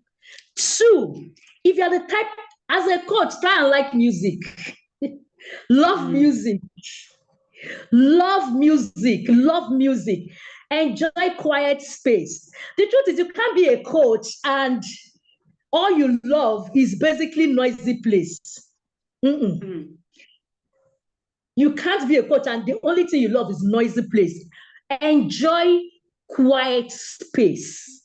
Sometimes stay in a dark place, in a dark room, and just listen to music. And just listen to music. Beautiful music, beautiful lyrics to enhance you. Another thing I personally do is I use balloon. And this is to regulate my breathing. So I always use balloon. I blow my balloon.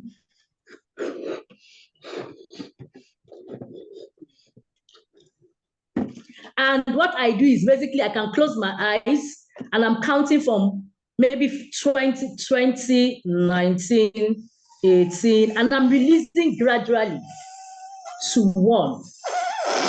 I'm releasing gradually to 1. Sometimes then there's one thing people are not aware of, your wall. If you have a wall, there's no wall. Okay, like a wall, if you have a wall there in your office or in your home, rest your back on your wall. Rest your back, if possible. If it's something you can do at home without wearing a top, rest your back. And if your office is a place that is not, it's private, lock the door of your office. Just rest your back on your wall. The wall around you is energy giver.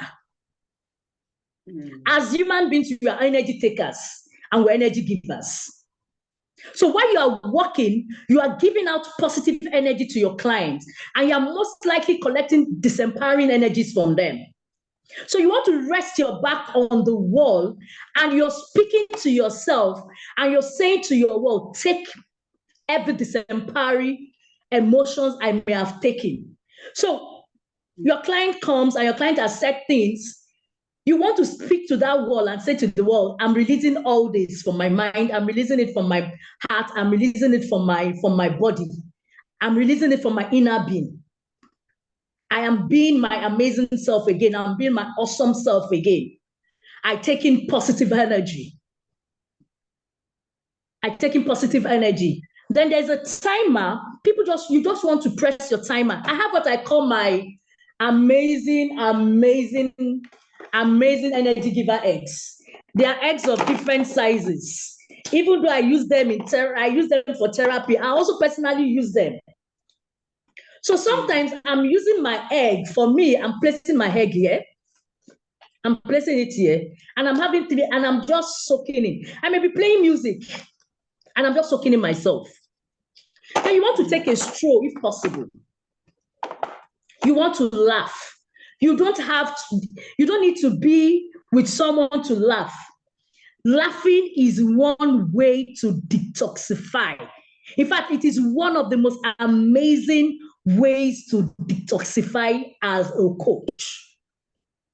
Maybe if you are not the type that laughs a lot, you want to watch a funny skit that will make you laugh. You want to watch, comedies. My face is open. Can't you see my face? Maybe it's your network. Maybe it's our network, because I can see you. My camera is on. Yes, my camera is actually on. Yeah, please go ahead. It's on. Maybe I guess it's her network reception. Wow, so sorry.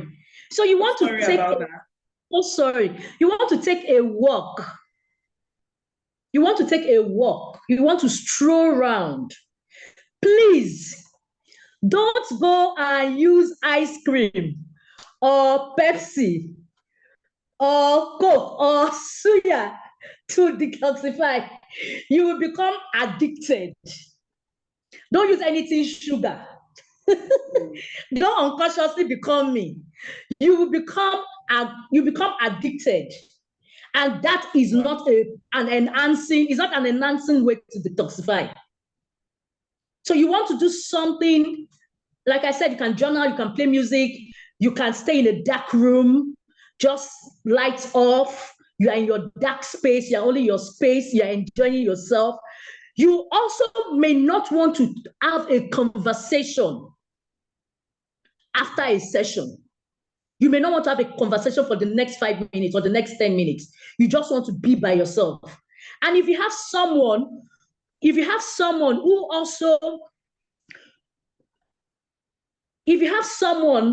you can also create a chain of what I call basically a chain of community support from other coaches.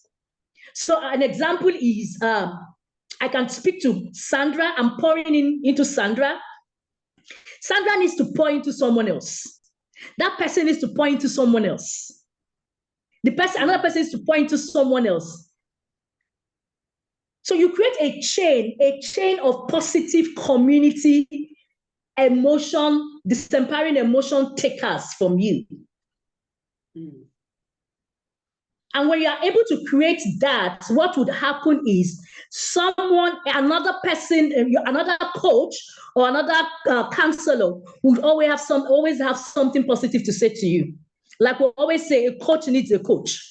You can't be a coach and not have another coach you always want to run to, especially when it becomes overwhelming for you. If you have done everything that you needed to do, and yet you're still feeling very overwhelming, then you need to speak with someone to help you unpack, to help you unload those the baggage you already have inside of you.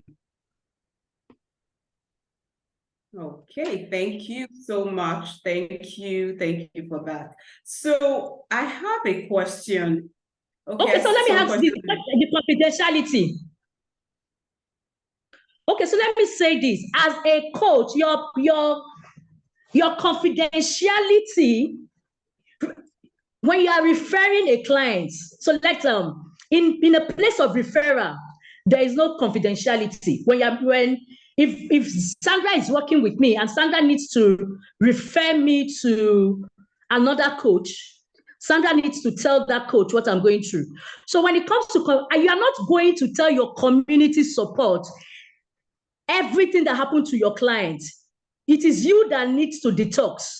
So you can just say to that support community, oh, I was in a session. You're not telling them, you're not calling the person's name. I'm in a session, and this is what I'm feeling. This is the session I had. This is what I'm feeling. I need to unburden myself. So your clients, you are speaking to another coach who also understands the rule of confidentiality, not to break it. You are not speaking to a friend that is not a coach.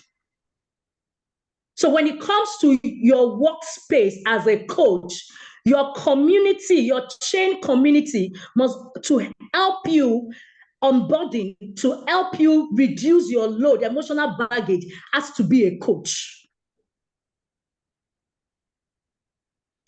Wow, and I hope you also know that confidentiality does not take place in criminal matters. True that. Thank you so much. Thank you. Okay, so as regards balancing work and life, what strategies can you share with us on how we can strike that, healthy work-life integration while maintaining a successful coaching practice? So your life and practice are basically two distinct things, but they also mean a lot to you. So well, they mean a lot to you. Your home is your home. Your practice is your practice. So even if you have, if you're working from home, if you are working from home and your office is in your house, you should have a closing time, a shut down time as a career person, as a coach. Your work should not go to the bedroom with you. Your work should not interfere with your family bonding. Your work should not interfere with your family vision, your family life. Because when you're not able to balance them, one would definitely, and most likely your work would definitely take over your home. Because at the back of your mind, you would believe that this is where I'm making my money from. This is where I'm making my fame from. This is where I'm being noticed outside. And that may overshadow who you have become in your home. Playing the role of a wife, playing the role of a husband, or playing the role of a single person in the home. So in balancing that, you need to draw the line. And you need to know, your clients need to know when they need to call you, except it is an emergency matter, when somebody wants to die. Even if the person, if sometimes people will call you and ask you, should I eat eba this afternoon as she eats rice? Yeah. So you need to understand that it is, have a closing time. If your closing time is 6, it has to be 6. If your closing time is 5 p.m., it has to be 5 p.m. Never become emotional with your home. Not become emotional with it, and you put your home at a detrimental place. What do you want to achieve? So this is where you need to have your schedules. You just don't work offhand. What is in your calendar? What have you put in your calendar? What have you scheduled? Because your home is equally important. Your career is also important. And when you are closing from work, when you are shutting down and you are entering your home, you may want to take 5 minutes to yourself first, so that you have basically shut down completely for the day. Have time for your family. Have time for your recreation in your home as family members. Create the positive time with your family members. There are people who are coaches who are doing extremely well. And as much as they're doing extremely well in their career, they're also doing extremely well in the workspace. They're doing extremely well in their workspace and also in the family. So it's knowing your high points in your career and also understanding your high points in your home. Never let them clash. Never allow your family member feel unloved. Never make them feel as if they are less, they do not mean anything to you, and that your career means so much to you. Also, as you're preserving your career, preserve your home, but preserve yourself and protect yourself emotionally. Because it's your emotional well-being, your mental stability that would help you create the right balance. If you have to go on vacation, go. PF will always say, you don't have to go to London. You can leave your house and go to Cotonou. You can leave your house and go to Abeokuta. Go. Enjoy yourself. Enjoy your children. Because one day, the same way our own parents woke up and they just realized that they can no longer ask us to sit down, or they can't force food into our mouths. If they tell us it's rice they are cooking, we tell them I'm not eating rice, it's Pandayam I want. You just wake up one day and the children are not there. So make sure communication is shut down in your home. Thank you so much for that. Thank you. I have one or two more questions, and you already highlighted the area where we need to have peer support groups, but I'm going to bring it up again because I would like you to speak to, you've highlighted the benefits, of engaging in peer support or supervision groups, having a chain of coaches that can also pour into you and that you can also pour into them. So how can coaches find or create such a support network? Because I know that there might be some people on this call who really want to, collaborate. They want to be in such chains, where they also get to work with other people. So what are some tips that you can share with us, to help us find or create such a support network? Okay, so one of the in fact, the amazing support network I know is the network of family life practitioners. Basically, the family systems engineering students. It's an amazing network. It's an amazing support group because you definitely find people of like minds. You find people who are doing what you're doing. You find people who will not judge you. You find people who are empathetic towards you. You find people who would listen to you.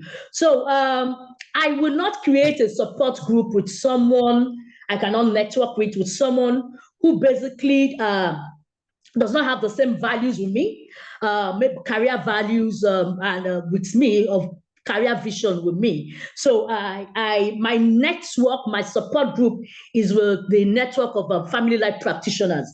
And we have over 200 practitioners in that basic group. So you have people who would always, and like, Sandra, somebody dropped something. Somebody drops anything in the chat. You see people are coming out. You see people are saying, oh, I'll reach you. I'll come into your inbox. Oh, we'll sort it out. And you get people coming out with amazing testimonies.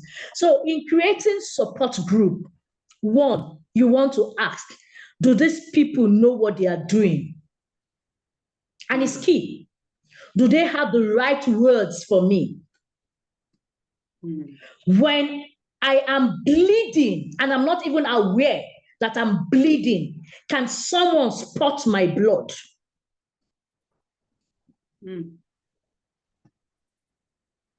I remember last year, because what I always do, and people are not aware, is every December, I pull out of every group I'm in.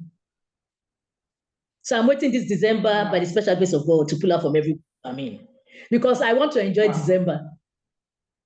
So if you don't know, and I pull out from a group, you would think, what happened? So last year I pulled out of the group, and the first person that reached out to me was Papi, PF. Surya, you just pulled out, what happened? I said, PF, I want to enjoy December.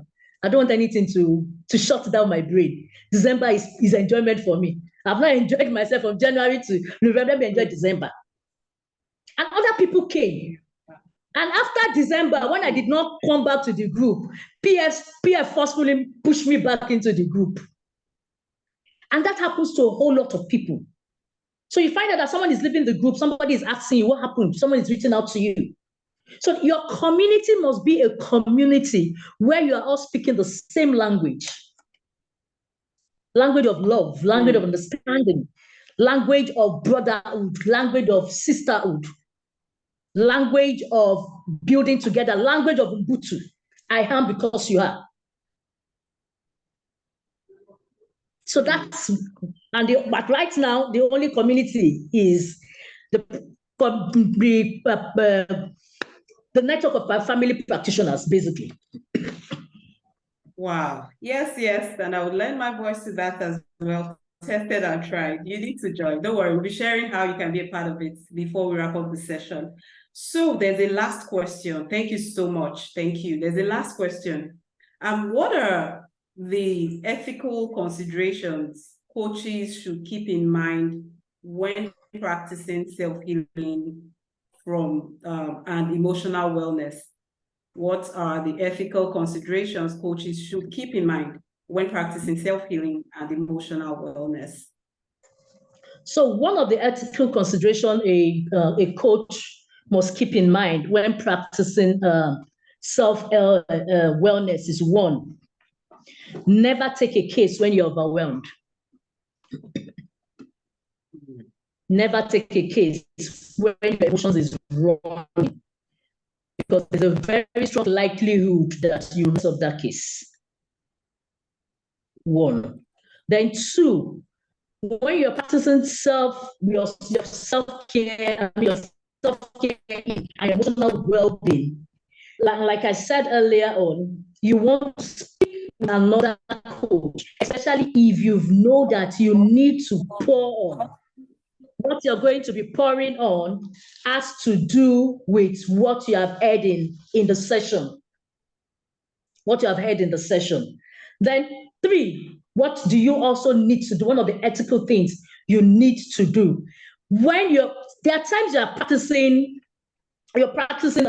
your self-care and you still have the capacity to work with clients.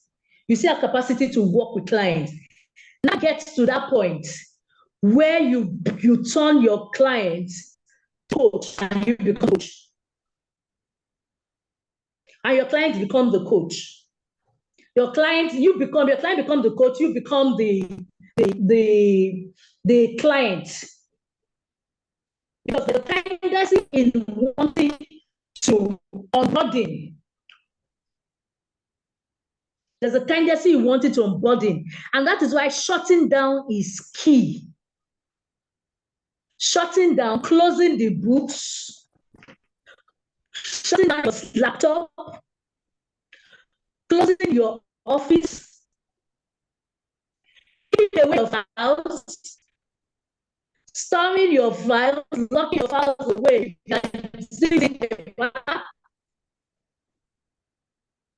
and don't just enjoy yourself.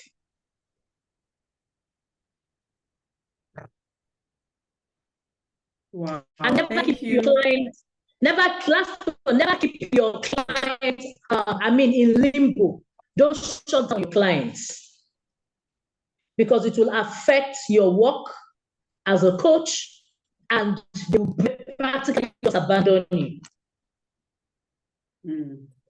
Wow, thank you so much, Coach Zuriel. This has been so informative. Thank you. I believe everyone on this call, has had a high point, in this Q&A session there's been so much clarity, and I believe there were so many things you were able to resonate with. Thank you so much for your time. For me, there were so many things, but there's just one thing that I would love to highlight. Never make your family feel unloved. As much as we want to serve families, our families should not receive the backlash of us being out there to serve. And then you said something very profound. Preserve yourself as you preserve your career and as you preserve your home. In fact, self-preservation is much more needed than how much you preserve your career or your home, because really, you can't draw water from a dry well. And we don't want to get to a position where we begin to bleed on the people that we're supposed to assist on their healing journey. Thank you so much, Coach Zuriel. It has been so great speaking with you tonight. Thank you very much to our amazing audience. You stayed with us from 5 p.m. Thank you. I believe you have had a great time on this call. I want you to tell us in the chat if this was worth your while. Let us know how impactful this session has been. Let us know how, just share your highlights. Share your highlights. What was it for you? What was it for you? There were so many aha moments. Just share and let me see the fire emojis if you know that you got value. Just share. Thank you so much. Yeah, I see everyone saying thank you. Thank you for taking time out to be with us. And most important of all, we need to go back and reflect and then get on that path of implementation. something from PF session that really stood out as well, was the fact that we need to get over the profitability mental block. That one is really doing a lot, in coaching practices today. Yeah, so I want us to go back, and then in Adola Kingsley's session, there were so many beautiful highlights, so many things to take away from the 3 sessions we have had. I see, thank you for pouring into us. Definitely a lot to chew, a lot to unpack. Yes, thank you to all our speakers. Thank you. It was really worth it all round. Thank you so much. It has been so insightful and impactful. An amazing evening. Thank you to all the facilitators. Thank you for your wisdom. Yeah, it was wisdom. Wisdom, let me not say overload. Sessions have been worth the while. Thank you, everyone. Thank you for taking time out to be here. And then I would like to say this again. If you are here and you do not have any form of certification, or even if you have, if you are certified as a family life practitioner, I want to encourage you to take the Family Systems Engineering course, certification course. It's going to be a game changer. I mean, it hands you the tools that you need to function professionally and effectively as a family life practitioner. And there are so many perks that come with, you taking this course. Right? We just heard Coach Zuriel talk about the network. That network is a blessing. I mean, you just go there, and if you think you have something bothering you, by the time you get there, so many views, so many great perspectives, like you're learning on a daily basis. So I want to encourage you, please, if you are not, if you've not taken that certification course, just head to ifedacademy.com/FSC. Yes, I think admin, please put it in the chat so that, okay, ifedacademy.com/FSEC, and just get on that journey. You will be grateful for it. Thank you so much to our speakers, Adola Kingsley James, Praiseful and Zuriel Olowe. Thank you to our wonderful audience. It's been awesome being your host tonight. I guess we'll see you again soon. It's bye for now.